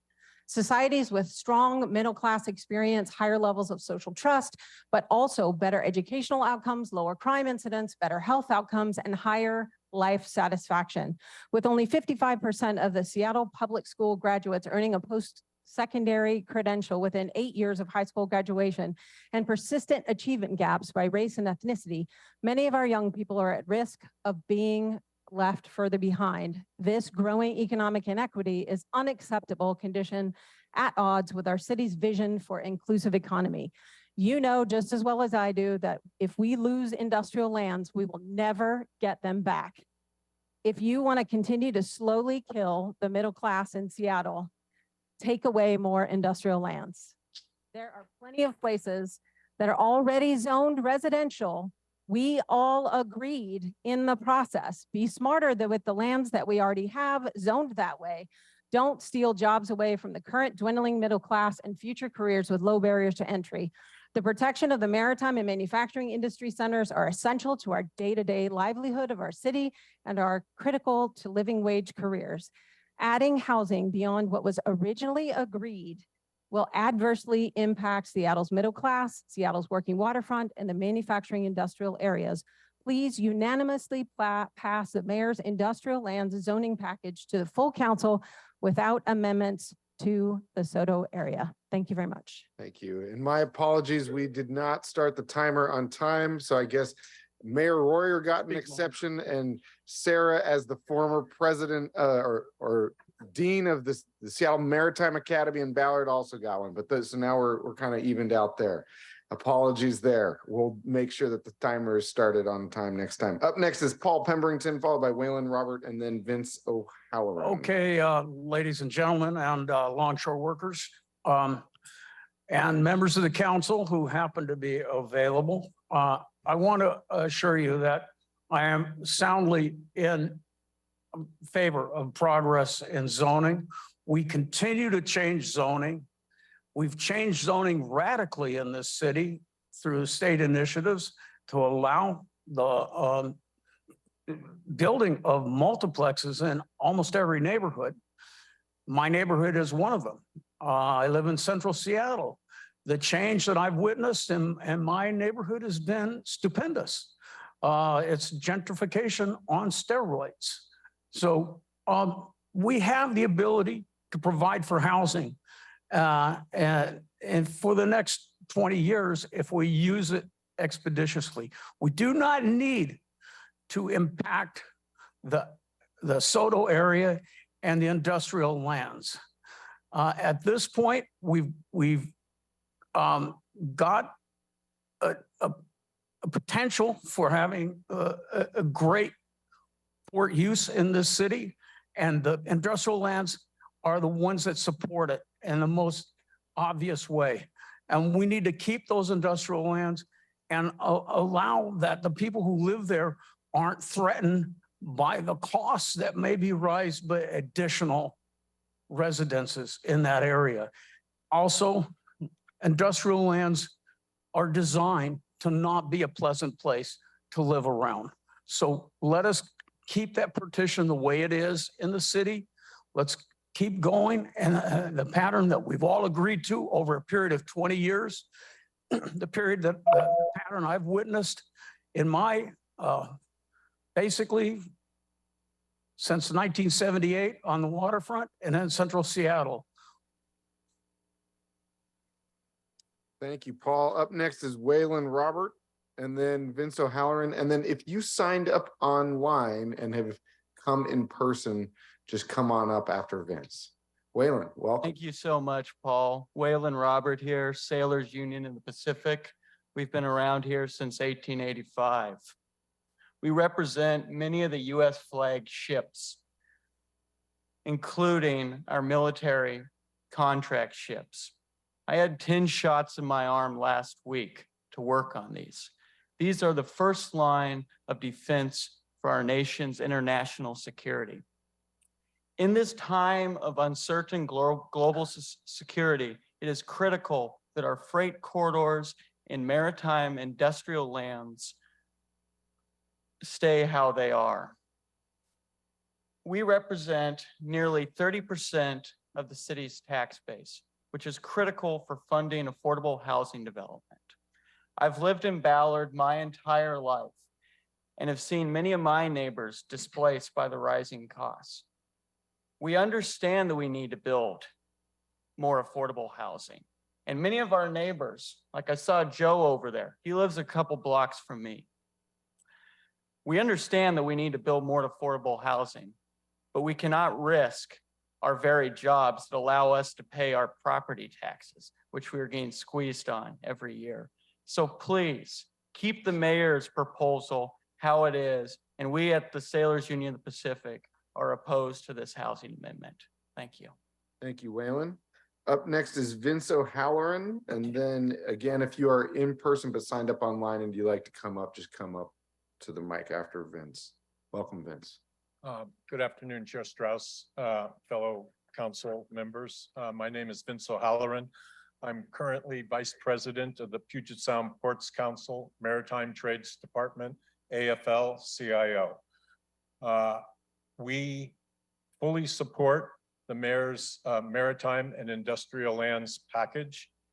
We are not in support of the amendments. We are adamantly opposed to housing in the industrial area.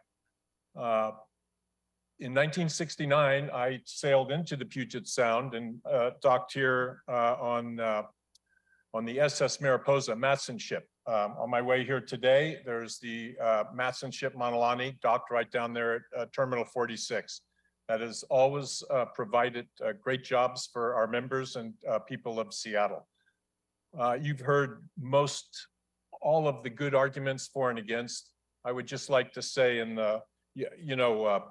it was just 10 to 14 months ago where we had no room at all up and down the coast for containers. There was just none.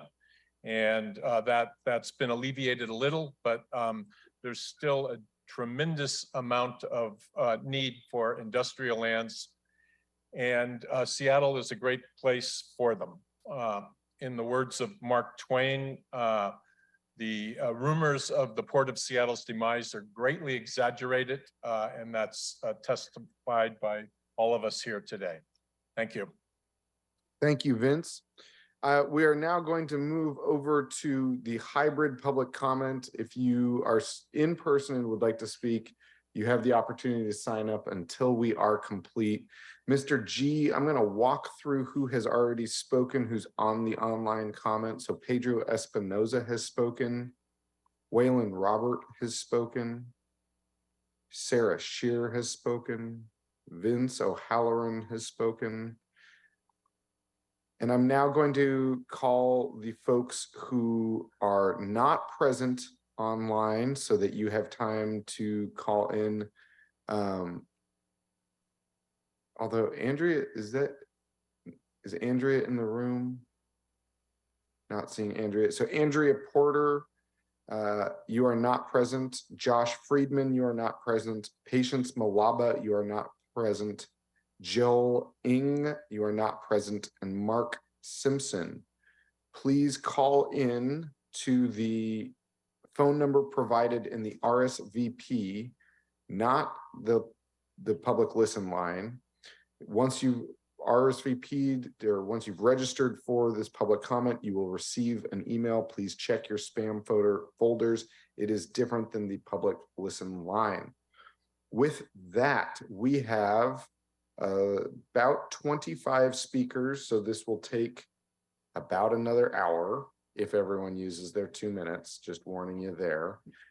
We are going to hear from Stefan Moritz, Peter Schrappen, Peter Nitze, Aditi Master, Yumiko Demisik, and Andrea Sato first. With no further ado, Stefan, I see that you are off mute. Please take it away at your convenience. Good afternoon, Chair Strauss, members of the committee. I'm Stefan Moritz with Unite Here Local 8, the Hospitality Workers Union in Seattle. Unite Here Local 8 is pleased to announce that we have entered into a partnership with the Soto Arena Investment Group regarding the development of new hotels in the Stadium Overlay District. We also have a formal agreement with the Seattle Mariners on that issue. The reason that those agreements are so highly significant is because the proposal you're considering today also vastly expands the use of hotels in the stadium district with absolutely no provisions for accountability on those projects, labor issues, labor standards, and so forth. So that is an important point, I think, for you to consider. We believe that these partnerships will create a path to living wage jobs that will lift hospitality workers out of poverty through good paying jobs and strong workplace protections. We strongly support the redevelopment of the area immediately south of T-Mobile Park into a stadium makers district that includes an appropriate level of housing, included much needed workforce housing. We intend to continue building support for this approach and are open to discuss this with you further, and thank you for your consideration. Thank you, Stefan. Up next is Peter Schrappen, followed by Peter Nitze and Aditi Master. Welcome, Peter. Chair Strauss and council members, my name is Peter Schrappen, Vice President for the Pacific Region of the American Waterways Operators, which is the U.S. flagged tugboat, towboat, and barge industries trade association. I live in Wallingford, and my comments are in support of passing the industrial land zoning package with no amendments in the Soto area. I'm speaking to all five. Just as you've heard from Dan, Sarah, Vince, Terry, and the majority of others today, we urge you to adopt the package without amendments. Seattle's maritime industry is the linchpin of the Emerald City. As we like to say, behind every vessel is a working waterfront that keeps them afloat. The protection of the historic manufacturing and industrial centers are essential to the day-to-day livability of our city and are critical to living wage careers. The important part to note is that once industrial lands are rezoned, they are gone forever. In our case, that hits close to home because my members rely on the maritime ecosystem that exists to put bread on their tables. I'm pleased to report this package includes a compromise with the addition of the allowance for lodging and diversified commercial activity in the area that will help address concerns about lack of activation and public safety. However, we cannot support residential housing that will significantly impact our ability to do business and impair critical freight routes that serve the entire region. Please consider housing densification in the urban villages that are primed for growth with amenities like schools and grocery stores, and don't further deteriorate Seattle's living wage job base here. Please unanimously pass the mayor's industrial land zoning package to the full council without amendments to the SoDo area that will adversely impact the Seattle working waterfront. Thanks for your time. Thank you, Peter. Up next is Peter Nitze, followed by Aditi Master and then Yumiko Damasek. Peter, welcome. Thank you. Thank you, Chairman Strauss and the other members of the committee. I'm Peter Nitze. I'm a principal at Nitze Stegan and Company. We are among the owners of the Starbucks Center, Home Depot, Momentum Climbing, and other properties in the SoDo area. I'd also like to extend my thanks to the members of OPCD with whom we've been working and other council members, particularly Council Member Herbold. Together with a number of the other SoDo stakeholders you've heard from today, I support the 3 proposed new zoning concepts that were submitted by the mayor. And that includes the MML zoning for the protection of sustainable manufacturing and maritime businesses in the areas in where they thrive. Folks have talked about the fear of losing any industrial land, but frankly, those lands have already been lost to traditional industry already. And unfortunately, they sit there languishing and underused. In particular, I would applaud OPCD and the mayor for introducing the new industry and innovation zone. By updating and broadening the definition of what constitutes industrial to capture how industrial that concept has evolved, both in manufacturing technology, research and development, prototyping, and other ways. And by providing for a more balanced mix of uses and the opportunity to create greater employment density, I believe the new zoning will attract greater investment in areas that have languished, as I mentioned, suffering from continuing environmental hazards, decaying infrastructure, and declining employment. The new II zoning, industry and innovation, is specifically designed to promote economic activity around new light rail stations and along major commercial corridors. And the proposed application of that zone in SoDo around the new station is a very important first step in that direction. But I believe there's an opportunity to have an even greater impact by expanding the new zone. Frankly, it at present is very limited, even within the half-mile radius around the area, as proposed in Councilmember Herbold's amendment. So I strongly support that amendment, expanding II as far as it can and promoting the. Thank you, Peter. At this time, Aditi Master and Yumiko Damasek are not present. Andrea Porter is not present. Josh Friedman, Elizabeth Lopez, Patience Malaba, and Joel Ing are not present. Please call in now. Up next is Andrea Sato, followed by Jordan Royer and Nicole Graham. Andrea, welcome. Thank you, Chair Strauss. Good afternoon, committee members. My name is Andrea Sato. I'm a member of the Board of Directors of the Baseball Stadium Public Facilities District, or PFD. The PFD's mission is to maintain and enhance our iconic baseball park, including an economically successful, safe, desirable, innovative, and walkable stadium neighborhood. In service of this mission, the PFD believes in the importance of vital, active, and dynamic areas surrounding T-Mobile Park. I'm addressing item 1. The PFD supports the maritime and industrial land zoning package. At the same time, we believe that the package would be improved with the addition of housing as an allowable use in the stadium district as originally included in the EIS. The areas surrounding the stadiums are underutilized and suffering from deteriorating conditions.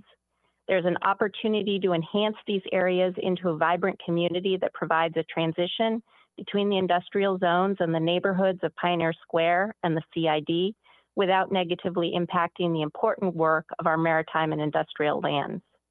We see the opportunity to enhance the stadium district with mixed income housing, especially affordable workforce housing, lodging, and arts and makers district.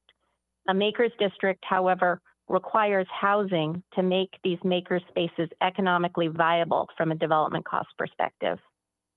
Mixed-use housing developments, especially affordable housing mixed-use developments, demonstrate how housing makes other community-based developments possible. Adding housing in the stadium district is an important step in realizing a more dynamic and active stadium district. Housing is what makes innovative ground floor maker spaces possible. We understand that care and consideration must be taken to implement housing in the stadium district in a manner that does not harm our industrial and maritime businesses and support thoughtful implementation. Thank you, Andrea. Up next is Jordan Royer, followed by Nicole Grant, and then Chad C. Good afternoon, Jordan. *6 at your convenience. There you are. Hi, this is Jordan Royer with the Pacific Merchant Shipping Association, also with the Washington Maritime Federation. I've been participating on this. This is my third go around on these processes around our industrial lands. And I'd just like to thank the mayor, his staff, also City Council, Councilmember Strauss. Thank you for all of your efforts on this. And I'd just like to say I think this is a very good package, and I hope it gets passed. It's been a long time coming, and I think it's important to protect our industrial lands for all the reasons that people have given. It's basically the basis of what formed Seattle in the first place, and I think we're on track to do that. There's a lot of other things we need to do to make our port more competitive, and the container shipping lines that I represent and the marine terminal operators along the West Coast, we're all trying to do the same thing. The entire West Coast ports are losing market share. And so we're all trying to figure out how best we can both protect industrial lands and grow those jobs. One of the things, and we deal with this up and down the coast, the Oakland A's tried to put a stadium on one of our terminals in Oakland.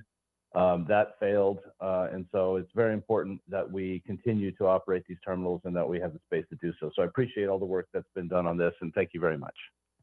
Thank you, Jordan. Always great to hear your voice. Up next is Nicole Grant, then Chad C. and Dennis Sills. Nicole, welcome. Good afternoon. Good afternoon, council members. This is Nicole Grant with IBEW 46, the Electricians Union. And I'm asking all council members and the mayor's office to support my union in our effort to build a creative, modern makers district with workforce housing. We all know our city needs housing, and we need to protect our artists and makers. But did you know that IBEW 46 electricians need jobs today? Right now, 600 of our members are out of work, and creative projects like a makers district with real workplace standards can help. I do not see real workplace workers' rights standards in the compromise package. I don't see project labor agreement. I don't see labor harmony agreement, not for construction, not for hotel. I will say that I am proud to be part of a coalition that includes low-income housing developers, our social housing movement, and the communities that surround SODO. I co-chaired the Industrial Lands Advisory Committee, and that's a committee that's been discussing the possibility of a makers district for years. And like other people have said, the city's study shows that it is feasible, if done correctly, to do it and protect industrial lands. It needs to be put back into the package. So please make a new amendment to do so. Thank you, Nicole. Up next is Chad C., followed by Dennis Sills, Harold Hilsleth, David Pierre Lewis, Kirk Robbins, and Mark Simpson. If you did not hear your name, you are not present. I'm now, Chad, before I turn it over to you, I'm going to call the names who are not present. Those who are not present are Aditi Master, Yumiko Damasek, Josh Friedman, Elizabeth Lopez, Patience Malaba, and Joel Ng. If you heard your name and are not present, or if your friend is not present, can you call them? Chad C. Thank you. My name is Chad C. and I'm testifying as board president of the Washington Maritime Federation and as executive director of the Freeze Online Coalition. I also served on the Industrial Maritime Strategy Advisory Council as a representative of the commercial fishing industry in our city. I regret I could not comment in person today, but I'm calling in from Fisherman's Terminal. I wanted to express my strong support for Mayor Harrell's industrial land zoning package and ask that it be passed as presented to the committee. This industrial lands package presented by the mayor is the product of many years of hard conversations between industry stakeholders to ensure the protection and vibrancy of maritime industrial lands in our city. It is carefully considered to accommodate the diverse needs of our city while ensuring that we preserve our working waterfront and industrial lands. These are essential to the success of our city and the thousands of jobs and businesses they support. Speaking to the fishing industry, Seattle is home to the North Pacific commercial fishing fleet and one of the highest concentrations of seafood operations in the U.S. We are a dynamic industry made up of predominantly small businesses that has supported our city's maritime industrial ecosystem for over 100 years.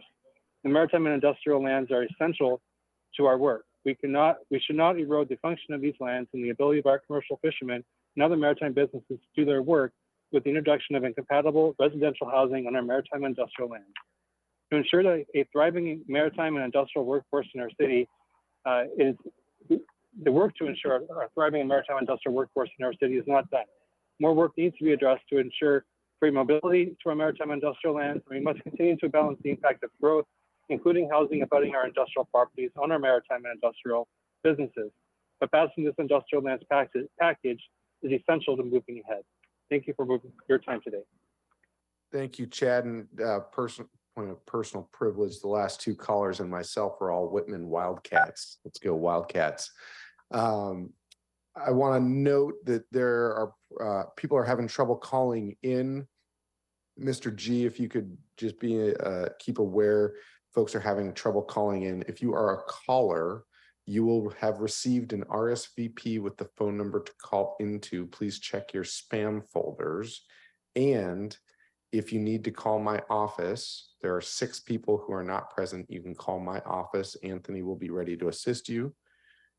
That phone number is 206-684-8806, 684-8806, or you can check it out on the website. With no further ado, I see Dennis Sills is ready to go, who will be followed by Harold, and then David, Kirk, Mark, and then Andrea. Welcome, David. Dennis, welcome, Dennis. Thank you, Chairman Strauss and committee members, for the opportunity to provide comment today. I will speak to all 5 issues. My name is Dennis Sills and I work at Plymouth Housing. We provide permanent support housing to more than 1,200 chronically homeless adults in our city. We are part of a spectrum of housing providers in our city, and we recognize that increasing affordable housing stock reduces the likelihood of individuals entering homelessness.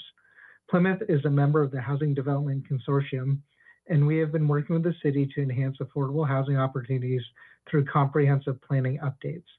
We believe a compromise can be reached where housing opportunities can be developed and the working waterfront can continue to grow to meet our region's needs.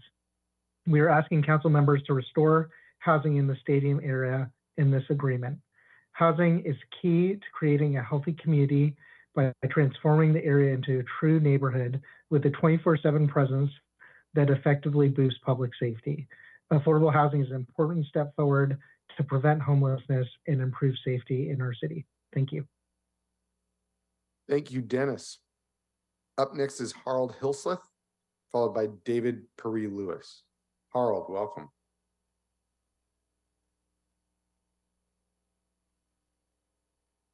I see you're there. Hi, folks, and good afternoon, Council. My name is Harold Hilseth, and I'm the Policy and Advocacy Manager for Chief Seattle Club. We are a social services and housing organization that serves our predominantly unhoused and chronically homeless urban native members throughout the city. I am here today on behalf of the club to speak in support of restoring housing in the stadium area in accordance with the city's preferred alternative in the SEIS, addressing all 5 proposal items. The area adjacent to our public stadium facilities is currently zoned for commercial use, but do not allow for residential housing to be built. We are in the midst of a regional housing crisis that greatly and disproportionately impacts our Alaska Native and American Indian community, and we are in dire need for any and all expanded development of affordable housing in Seattle. Mixed-use development in the area, primarily south of T-Mobile Park, will not only allow the city to create a vibrant arts and makers district, but additionally offer the opportunity to build affordable and workforce housing for lower-end AMI individuals, many of whom are members and staff of the Chief Seattle Club that reside in the county and city of Seattle. We implore you to support building housing in the adjacent areas around our stadiums to help heal our unhoused Alaska Native and American Indian relatives. Thank you for your time. Thank you, Harold. Up next is David, followed by Joel Ng, and then Kirk Robbins, Mark Simpson, Andrea Porter. Welcome, David.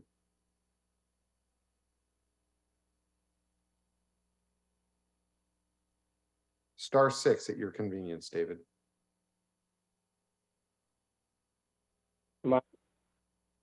We can hear you. Hi, my name is, thank you. Good afternoon. Hi, my name is David Pierre Louis. I own Haiti Coffee Co. Today I'm speaking on the ordinance relating to land use and zoning, updating industrial zones to implement the industrial and maritime strategy. Haiti Coffee Co. has been in operation since 2015. We provide freshly roasted single source blended beans and cold brew coffee. We source our quality coffee directly from Haitian farmers. We roast and brew small batches locally in Seattle, Washington. Our company creates jobs and opportunities that directly impact the city of Seattle. Finding affordable space to locate our small maker business is critically important, and without it, we'll have to leave Seattle, and we are considering it. The Stadium District was our home for over 5 years before the pandemic forced us to make changes to the way we do business. The stadium continues to be an area of interest as the city of Seattle is starting to pivot towards a healthy economic runway. Our company believes it's an ideal location to create a community of maker businesses. Its location next to the light rail, Pioneer Square, Chinatown, and the stadiums that bring tens of thousands of people to the area. Housing is necessary to create affordable maker space around the stadium, so we urgently support and we urge your support in this initiative. We support housing around the stadiums next to South Downtown to create a stadium makers district. Thank you so much. Thank you, David. Up next is Joel Ng, followed by Kirk Robbins, Mark Simpson, and then we're going to go to the top and work our way down again. Andrea Porter, Josh Friedman. Up next is Joel Ng, and I see you're off mute. Take it away. Hello, everyone.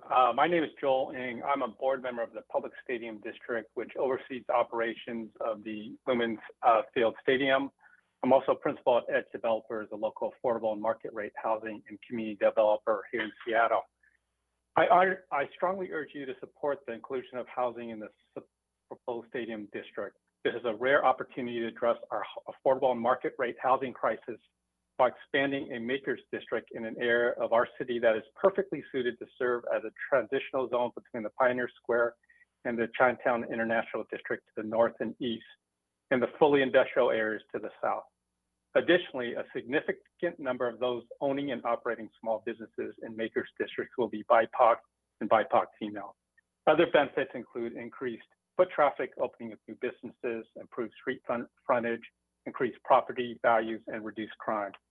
The Pioneer Square and Chinatown International District strongly support the inclusion of housing in the stadium district, and their opinion should greatly matter as they have committed businesses and homes to their respective neighborhoods. This is the same opportunity within the stadium district. The time is now. A SEPA process has just been completed and has been concluded that there will not be any additional adverse impacts if housing is allowed in the stadium area. None of the options being discussed regarding Terminal 46 are incompatible with a proposed makers district south of the ballpark.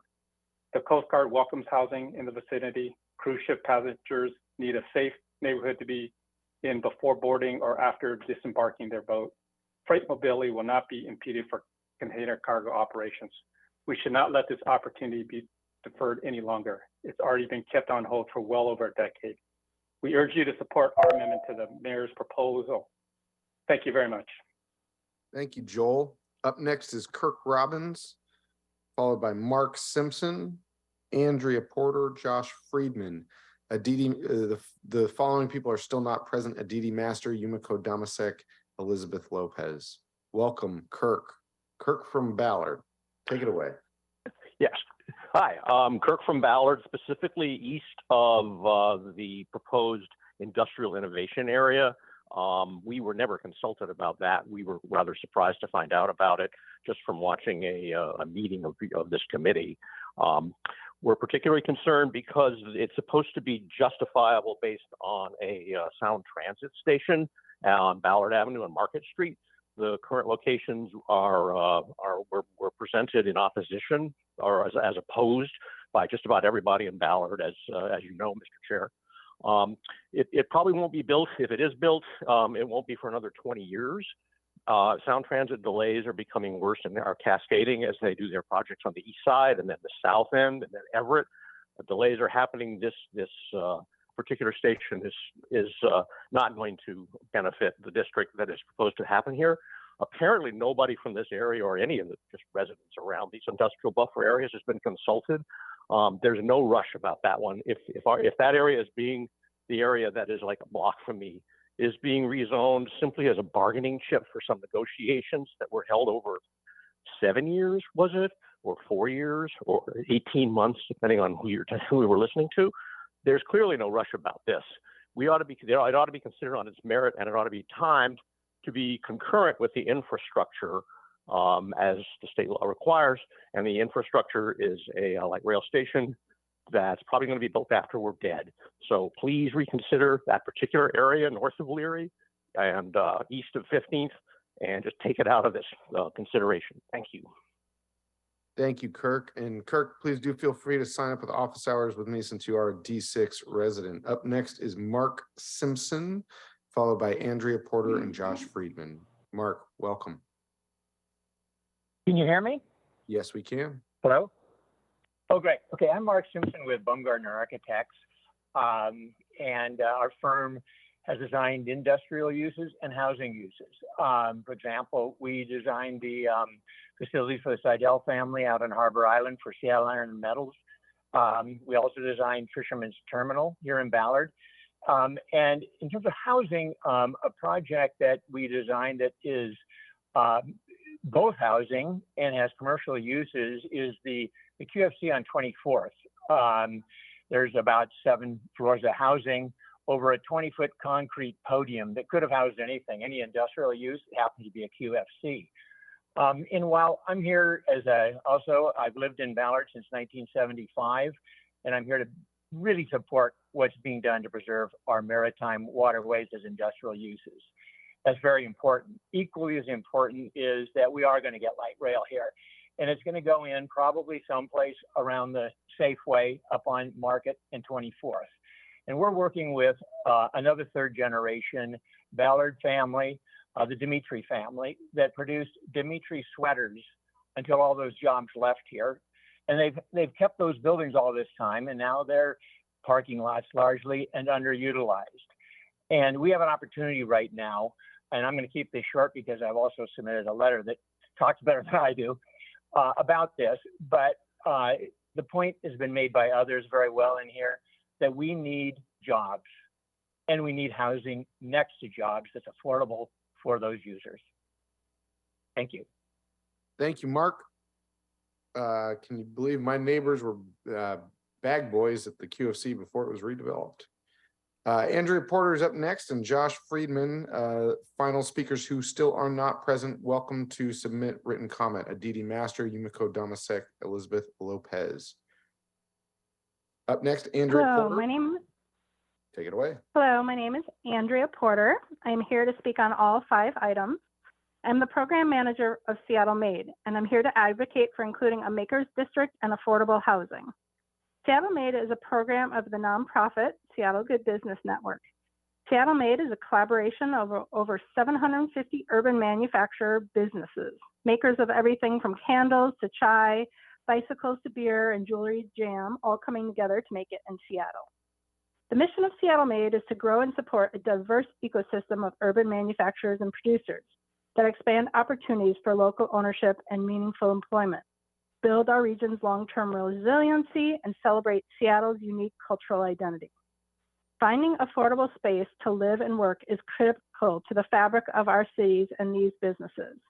We hear on a weekly basis of businesses leaving or considering leaving the city to locate their manufacturing businesses elsewhere. Additionally, finding affordable housing is critical to ensuring these small business owners and their staff can live in the city. With every business that moves out of Seattle, we lose some of our cultural identity and a piece of what makes Seattle so special. Seattle's small-scale urban manufacturers and producers not only embody our city's innovation and independent spirit, but also provide meaningful and living wage jobs to our residents. The stadium area is an ideal location to create a community of maker businesses. Housing is necessary to create affordable maker space around the stadiums, so we urge your support. Thank you. Thank you, Andrea. Up next, last speaker, Josh Friedman. Welcome, Josh. Hello, can you? Yes, we can hear you. Hello, can you hear me? Yes, we can hear Wonderful. Thanks. My name is Josh Friedman, born, raised, and currently residing in what's now known as the City Council 6th District. I'm here today representing the owners of property located at 2636 Northwest Market Street in Ballard, and commenting today in strong support of the city's proposed rezone of the 2 blocks that are on the north side of Market Street between 30th and 26th Avenue Northwest from industrial buffer to neighborhood commercial. This rezone includes the subject property that I'm here representing today. We applaud the city for its years-long effort to take a thoughtful look at industrial zoning and standards to make sure they reflect the city's needs and the needs of industrial uses for the coming decades. This analysis carefully considered whether there are existing industrial properties like this one that are better suited for other uses. We strongly support and agree with the city's conclusion that these blocks should be zoned neighborhood commercial. Not only are they located outside of the Ballard Inner Bay Manufacturing and Industrial Center, but they're also directly adjacent to residential uses on 3 sides, including townhomes and apartments that already make industrial use impracticable. The 4th side along Northwest Market Street provides an effective buffer from industrial uses and zoning across the street into the south. We've long considered this site for potential redevelopment, but have been restricted by the current industrial zoning that does not reflect the surrounding context. With new zoning, we're excited to take a fresh look at the site for a housing project that the city badly needs. I encourage you to adopt the proposed zoning maps with this rezone as soon as possible, and thank you for your time. Thank you, Josh. I'm going to do last call, Mr. G. Have you been able to connect with Aditi Master, Yumiko Damasek, Elizabeth Lopez? Patience Malava has let me know they are unable to stay with us. We have no more information other than what you see on the screen. Okay. Anyone in the audience who has not spoken that wants to speak, or anyone who has friends that are online that have not called in? With that, I'm going to close this public hearing.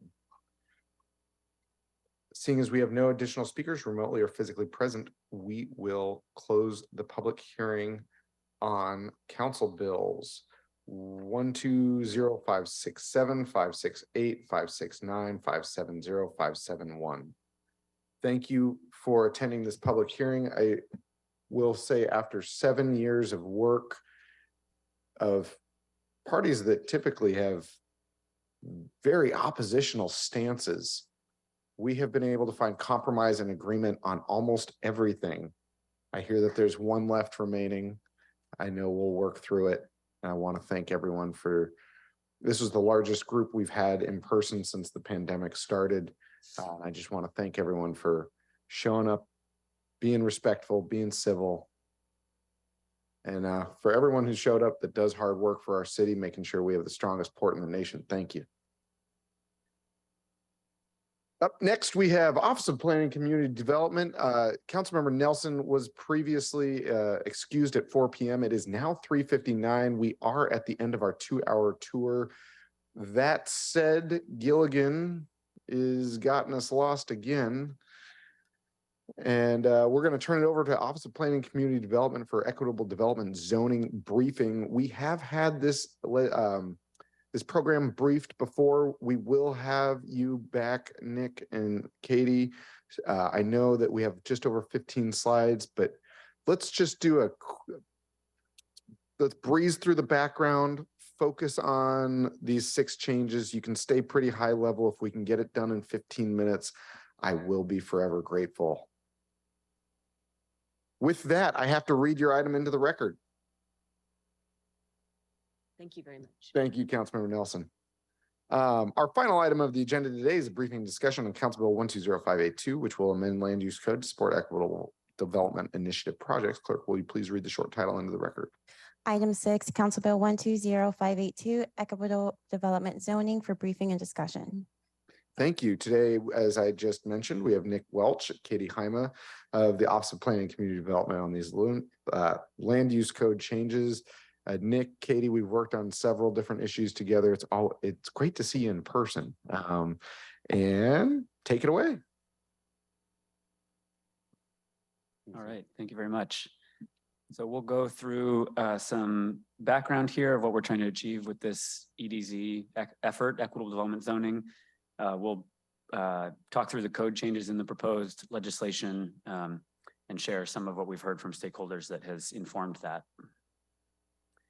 So Equitable Development Initiative, or EDI, began several years ago with the main goal of addressing the financial barriers facing BIPOC-led anti-displacement projects. And since then, more than 40 projects have been awarded funding for capacity building, site acquisition, and capital funding to bring their projects to fruition. What we've seen is that these projects still run into many different regulatory and permitting barriers, even after the city funds them. And so EDZ is intended to address those barriers and prioritize community development projects in how we choose to regulate land use and development.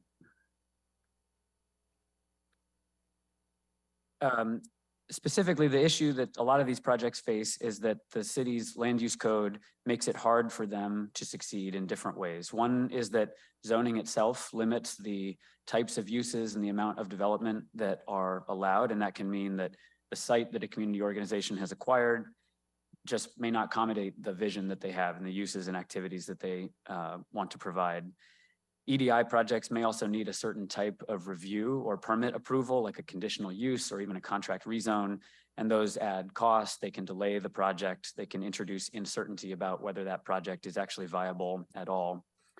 And then navigating all of these challenges generally requires specialized expertise that small organizations may not have or may not be able to afford to hire professionals to provide.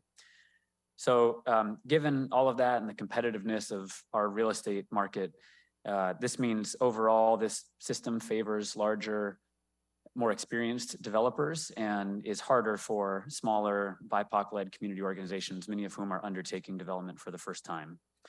So EDZ is trying to align our land use policy more closely with our equitable development goals, trying to remove barriers to EDI projects so they can be more successful, increase resources and access for those organizations to be part of the development process, and over time shift our development policies to help those projects be more successful. So we'll share just an overview of what we've worked on for the last couple of years. With working with several EDI stakeholders, we've identified some shorter term and longer term strategies. The first one is really ongoing, and that's that the Department of Construction and Inspections, SDCI, currently has a permit advisor position that is helping EDI applicants navigate the permitting process. We see an opportunity to grow that type of position to help more projects, to give them more support in the future. As a near-term action, we have the proposed legislation that the council is currently considering to remove barriers that EDI projects are currently facing today, and we'll walk through those changes in more detail. And then longer term, we also see a need to provide greater flexibility in our zoning for equitable development projects. And to do that, we're exploring how we might define equitable development as a use in the land use code, and then establish alternative standards that would create more flexibility and more opportunities for those projects. We'll be excited to continue working with the council on that in the future. So for now, we'll turn to the legislation council is considering here. Equitable development projects, the main problem statement here is that they often include uses that are permitted as institutions. These can include things like community centers, libraries, arts and cultural spaces, and other civic or community-oriented activities. And in many zones, especially residential zones, institution uses are not allowed by right, or they have to go through a longer and more subjective permit review process. And there are also limits on where those uses can be located that can make it harder for community organizations to find a suitable site and develop a feasible design. The other challenge is that these projects often include or want to include community-oriented uses that are just limited or prohibited outright in certain zones, like small commercial spaces that could help those organizations be viable and meet their community's needs. So our proposal here is to remove several regulatory barriers that EDI stakeholders have identified. There are 6 main changes. They're listed here. We have one slide for each that will describe them. But in summary, essentially the proposal would allow community centers and libraries outright in our neighborhood residential zones. It would modify the amount of parking that we require for those uses. It would define and provide standards for community farms as a new type of institution. We would modify the definition of community club or center to better reflect what EDI projects are proposing these days. We would allow community centers to have accessory commercial uses. And for institutions in our low-rise zones, we would apply setbacks that are more consistent with how we regulate other uses that are allowed outright, namely housing. So we'll walk through each one. The first here, community centers, allowing community centers and libraries outright in neighborhood residential zones. These, again, are institution uses that are allowed currently only as conditional uses. And so they have to get additional review. They have to be dispersed or a certain distance from other institutions. And that can limit where sites, the sites that are viable. And all of that adds time and cost and uncertainty for applicants. And so the proposal would allow community centers, if they don't include shelters, and libraries as uses that are permitted without a conditional use review. Any community center that does include a shelter would continue to be a conditional use. This is helpful because it makes for a simpler and shorter and more predictable permitting process when an EDI project has activities that include this type of use and creates more sites where they would be allowed. Other community centers that are not funded by EDI would also be able to take advantage of this. Relatively few of those are actually permitted, and they're all operated by nonprofits that generally support community needs. Second is modifying the amount of parking that we require for these uses. Our work with stakeholders suggests that in general, the requirements are excessive. They go beyond what the actual need is for the activities that they have. And as a result, they have to devote a lot of site area to parking. And so that can preclude space that they would otherwise use for other community needs. It can also prevent them from having outdoor activity spaces and increase impervious surfaces. So the proposal would be to amend the parking standards as written here for community clubs and community centers. We would require 1 space for every 80 square feet of floor area for auditoriums and public assembly rooms. And we would no longer require additional parking for spaces that have fixed seats in the auditorium or assembly room. And then we would require 1 space for every 350 square feet of other indoor areas.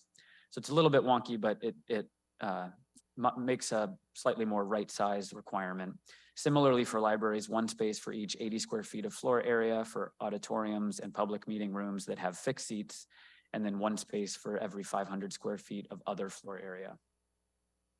So with lower requirements, more of the finite site area that these organizations have at their disposal would be able to go towards community serving activities rather than parking. Third, we would modify the definition of community club or center. So this is a definition in the code for a type of institution use. Again, many EDI funded projects get permitted with this type of use because it is a broad, flexible definition that works well, but it doesn't fully reflect the range of activities that EDI projects often include. So the definition would be amended to read that a community club or center means an institution used for athletic, social, civic, cultural, artistic, or recreational purposes, operated by a nonprofit organization, and open to the general public on an equal basis. Activities in a community club or center may include, but are not limited to, classes and events sponsored by nonprofit organizations, community programs for the elderly, social gatherings, educational programming, gardens, and art exhibits. So it broadens the language a little bit. It makes it a little clearer and more predictable that EDI activities would fit under this definition.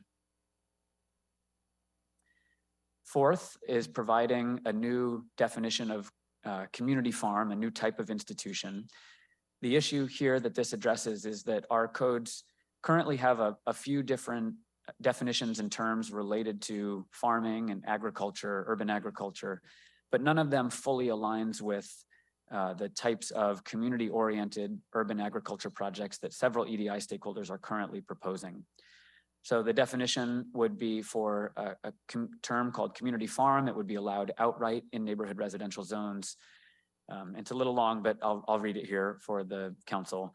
A community farm means an institution operated by a nonprofit organization in which land and related structures are primarily used to grow or harvest plants for food, educational, cultural, or ecological restoration purposes, or to keep animals in accordance with section 2342.052. Additional activities may include, but are not limited to, indoor and outdoor classes and events, food processing and preparation, community programs and gatherings, and the sale of plants, harvested or prepared food, ornamental crops, and animal products such as eggs or honey, but not including the slaughtering of animals or birds for meat.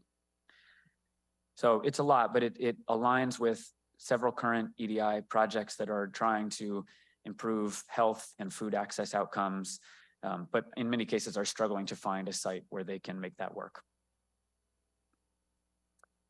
Fifth, we would allow community centers to include certain accessory commercial uses. So several community organizations that we've heard from that are operating a community center as part of their project are not allowed to include commercial activity as part of their programming.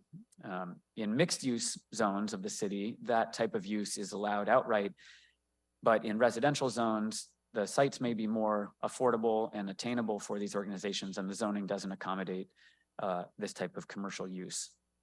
So the proposal is to amend the definition of community center to include a sentence that would say community centers may include accessory commercial uses, including but not limited to commercial kitchens and food processing, craft work and maker spaces, cafes, galleries, co-working spaces, health clinics, office spaces, and retail sales of food and goods. This is helpful because the flexibility to include these uses can help community organizations generate revenue that sustains their operation. They may be able to meet community needs that benefit from this type of use. But a key component here is the fact that these would be accessory commercial uses. So first, community centers have to be run by nonprofits. That already narrows how this would work. And any accessory commercial use must be related to the principal use, which is the community center. It has to be incidental to that main use, which is a term in the code that means it generally can't be the predominant or primary use. It has to be probably smaller in terms of footprint, can't take up kind of a majority of the floor area. So this would be a smaller thing that they could incorporate, but still a meaningful way for them to generate additional revenue. They may want to have a small kitchen where they can sell food. They may have a small retail frontage, or a clinic that gives flu shots, other ways to meet community needs, all of which would still have to meet licensing and health code requirements that would apply to any commercial space. The sixth and final one is shifting a little bit to our low-rise multifamily zones. There are, in general, fewer limits on institutions in that zone, but one of them is that the setback requirements are more rigorous. They're bigger. They have to set back further from property lines. And so community centers, libraries, and other institutions are harder to fit, especially into smaller sites. Again, sometimes those are the sites that community organizations are able to acquire.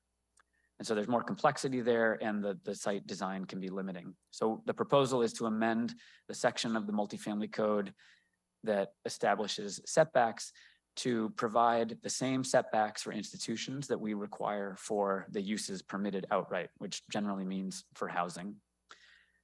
In other words, what this means is we're not allowing more bigger buildings or more footprint than we would otherwise allow for housing. We're just applying consistent setbacks for institutions.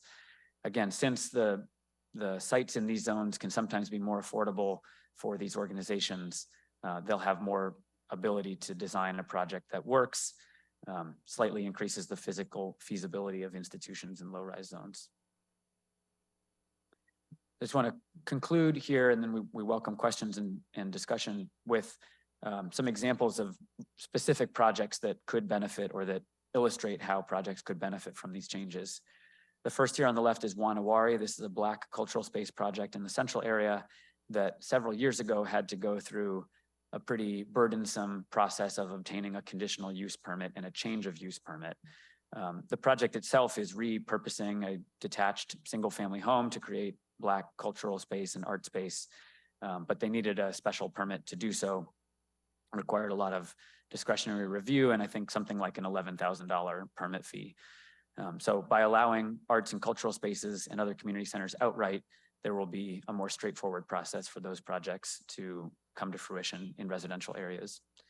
The second is a community agriculture project called Nurturing Roots.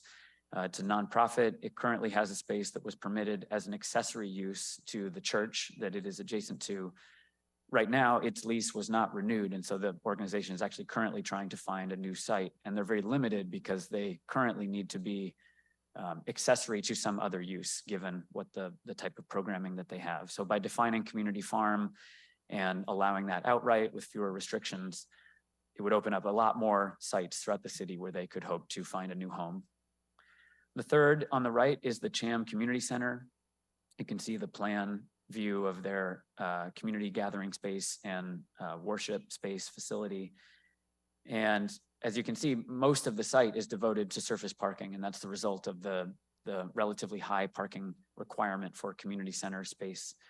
And so by having the more modest parking requirements that we described, they, in theory, would be able to devote more of their site area to community gathering space. And they actually do intend to explore revising their proposal if this moves forward so that they can expand the footprint of their community space rather than surface parking. I think we sort of flew through it. Welcome questions, but we know you've had a long meeting here today. Impressive. In 16 minutes, even breaking my 15 slide rule, my friend, you've done it. Thank you. I see Councilmember Peterson has questions, and also we will do a deeper in. Councilmember Morales has questions. Colleagues, we will have this back before committee, as well as we can have, you can have a separate briefing. So just want to make sure we respect everyone's time since we're already nearly 20 minutes over committee. Councilmember Peterson and then Vice Chair Morales. Thank you, Chair Strauss, and thank you for this presentation. I'm wondering if, I know central staff wrote a memo on this, but they're not here today. So I'll just see if the department can answer this question. In terms of the ownership of the land and ownership of the building, if these sound like really good accommodations to make to get some public benefit while the nonprofit is operating in those buildings or owning the property. But will there be a regulatory agreement recorded on title running with the land so that if, let's say, somebody were to make these, a nonprofit were to make all these improvements, but then it were sold to a for-profit owner operator, and that would be changing the use, are we giving away something and not recording, not making sure it stays in the public benefit realm? Thanks, Councilmember. That's a great question. And Nick, if you're not the right person to answer it, we'll have central staff follow up, but sure, take it away if you are. Yeah, we're happy to offer at least a brief answer to that. It's a good question, something we've thought about a lot in terms of how these proposed changes could play out over time and could work in different ways, including in the scenario you're describing where the property could sell to some other or be used in some other way. In general, if a change of use occurred and if a property were sold from a nonprofit to a for-profit entity, basically by definition, a community center would no longer be a viable use because it has to be operated by a nonprofit organization. So presumably there'd be some change of use that needs to happen. We can think more and maybe come back with detail about the exact mechanics of what's required through the change of use process. And we'll talk with SDCI about that, but it would generally require being more in compliance, at least with the standards for whatever the new proposed use might be. And so if that meant a different level of parking, then that might be required. There's really not much else, like the setback requirement, for example, is coming in line with the requirement for other uses that are permitted outright. So there would probably not be a new requirement there. We can think more about that and give a more detailed answer, but in general, they would have to make a change of use application and then come in line with the standards for a new proposed use. Chair, if I may follow up. Yeah, happy to. I guess what I've seen commonly with low-income housing projects, for example, is if we grant, public subsidy and other benefits, and then the project's built, there's something recorded with the property so that future owners would continue that public benefit. And so if we were to grant this now and somebody were to then, if we were to grant this now and then somebody were to sell it and then it'd be resold on the private for-profit market, they couldn't then, we couldn't then capture back the requirements that we gave away because now the building's built. So that's my concern, is maybe using a regulatory agreement model just so that we preserve those public benefits that we're offering in exchange for these accommodations. I think maybe offer another way to think about this. Most of the change here is a revision to the permit and review requirements that these projects go through. So a community center today that's proposed by an EDI organization has to go through a conditional use process. Most of the time, and we've looked into all of the community center and institution permits issued since 2012, of which there are relatively few for community centers. And most of the time, there's no sort of significant public benefit that's required as a condition of the permit. There may be small changes added, but it's a little different than when we have, for example, an investment in affordable housing and a regulatory agreement that goes along with that.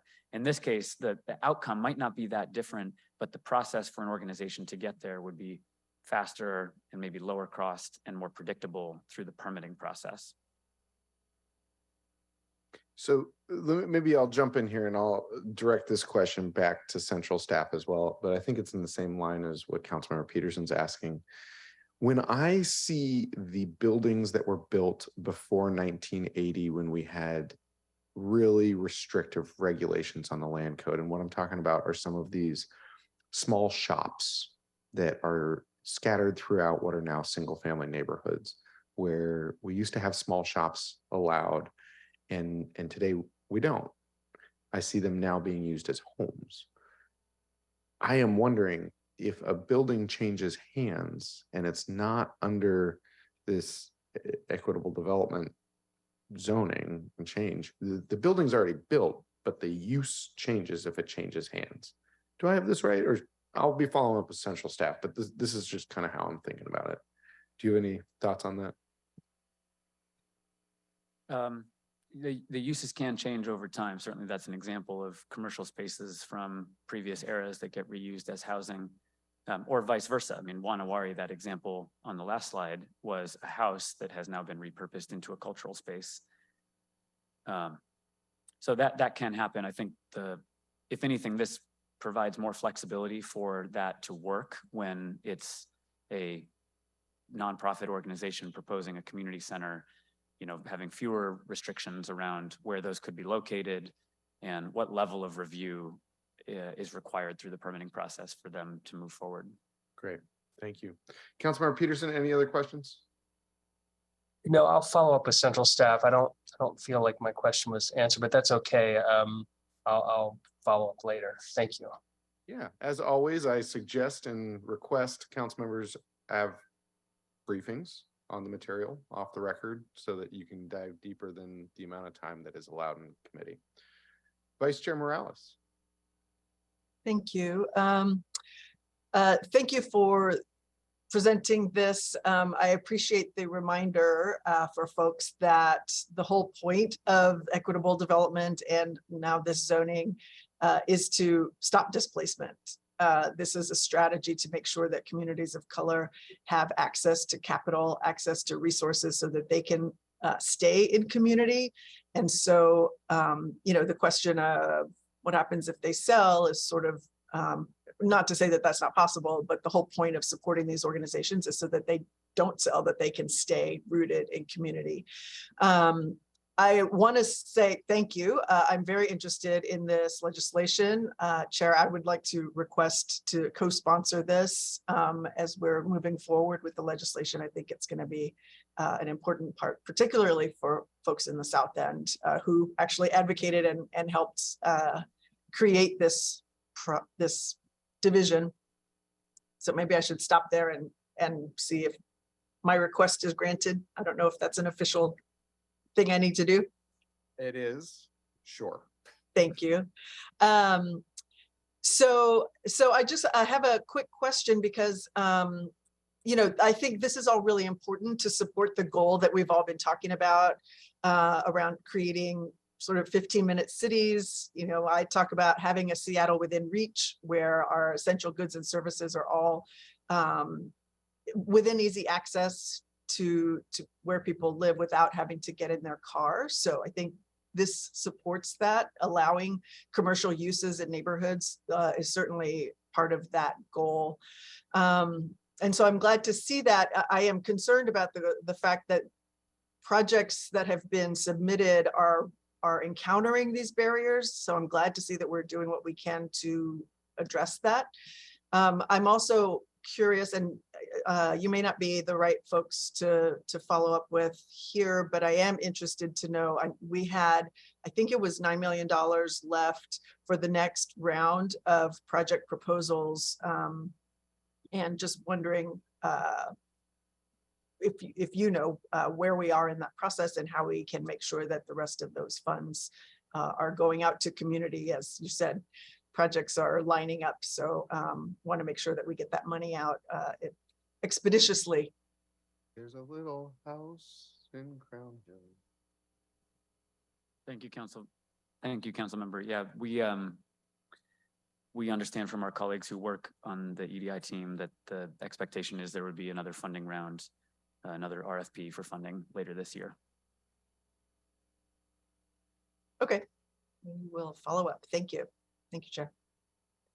Thank you. And one of the reasons that we are having this briefing today is because we have a lot of bills in mid-June. This bill will be back before us in late June. So Councilmember Peterson, you have about a month to have your questions asked and answered by central staff. And if you'd like to be briefed by OPCD on the side, I know that they are always standing ready. I think that's you saying great. I'll take it as great. Yeah, we just got the memo 24 hours ago. So I didn't have the opportunity to get a briefing in advance of today's meeting, but I'll certainly set one up. Wonderful. Yeah, you have about a month before we take this up again. So with that, are there any other questions from my colleagues? Seeing none, Steve Rubstello, our benevolent leader, formerly of Green Lake, now of Fremont, you are the only person that has signed up for public comment. I'm wondering if you would be so gracious as to let us not do public comment today. Or do you need to do public comment? Okay. With that, we're going to close this last item. We are going to open public comment briefly. I'm not going to play the video. I am going to tell you to please be nice as always. And we will now open the public comment for items on today's agenda. Well, relevant to our briefing here, I've been through change of uses and they can get messy. Matter of fact, when I was the dictator of Green Lake referred to, we had a church that wanted to be taken over by a theater, and the neighborhood had to hire a lawyer. And I think we were part of making policy. So I think before you finish this policy, before you put it in, you must look at the exit strategy, because when you have an established building that can be used for far more than what it was built for, there will be people who will be looking to take full advantage and not have to get all the change of use permits that everybody else has to get, and want to economically change use. And if it's appropriate, fine. But if it isn't, you mistakenly said our zoning used to be more restrictive. Actually, our zoning pre-1980 allowed far more things, but the public was involved. If you wanted to put a rendering house in a neighborhood, neighborhood would rise and that would not happen. If you wanted to put a shoe repair shop in a neighborhood, then you most likely were going to be going ahead. Your council chamber would not be loaded with people saying, I don't want a rendering plant beside my house. So while it was structurally more tight, more was allowed through different mechanisms. And I'll give up the last few seconds because I really don't need them. Thank you, the benevolent leader of formerly Green Lake, now Fremont. With that, Nick, Katie, no further comments? Looking good. We'll have you back before committee late in June. Colleagues, no further questions? Seeing none, this concludes the Wednesday, May 24th Land Use Committee. The next Land Use Committee meeting is a special meeting on June 8th, starting at 9:30 a.m. We will be taking up the amendments for the Industrial Maritime Committee. Thank you for attending. We are adjourned. There was a nice little house in Crown Hill. Recording stopped.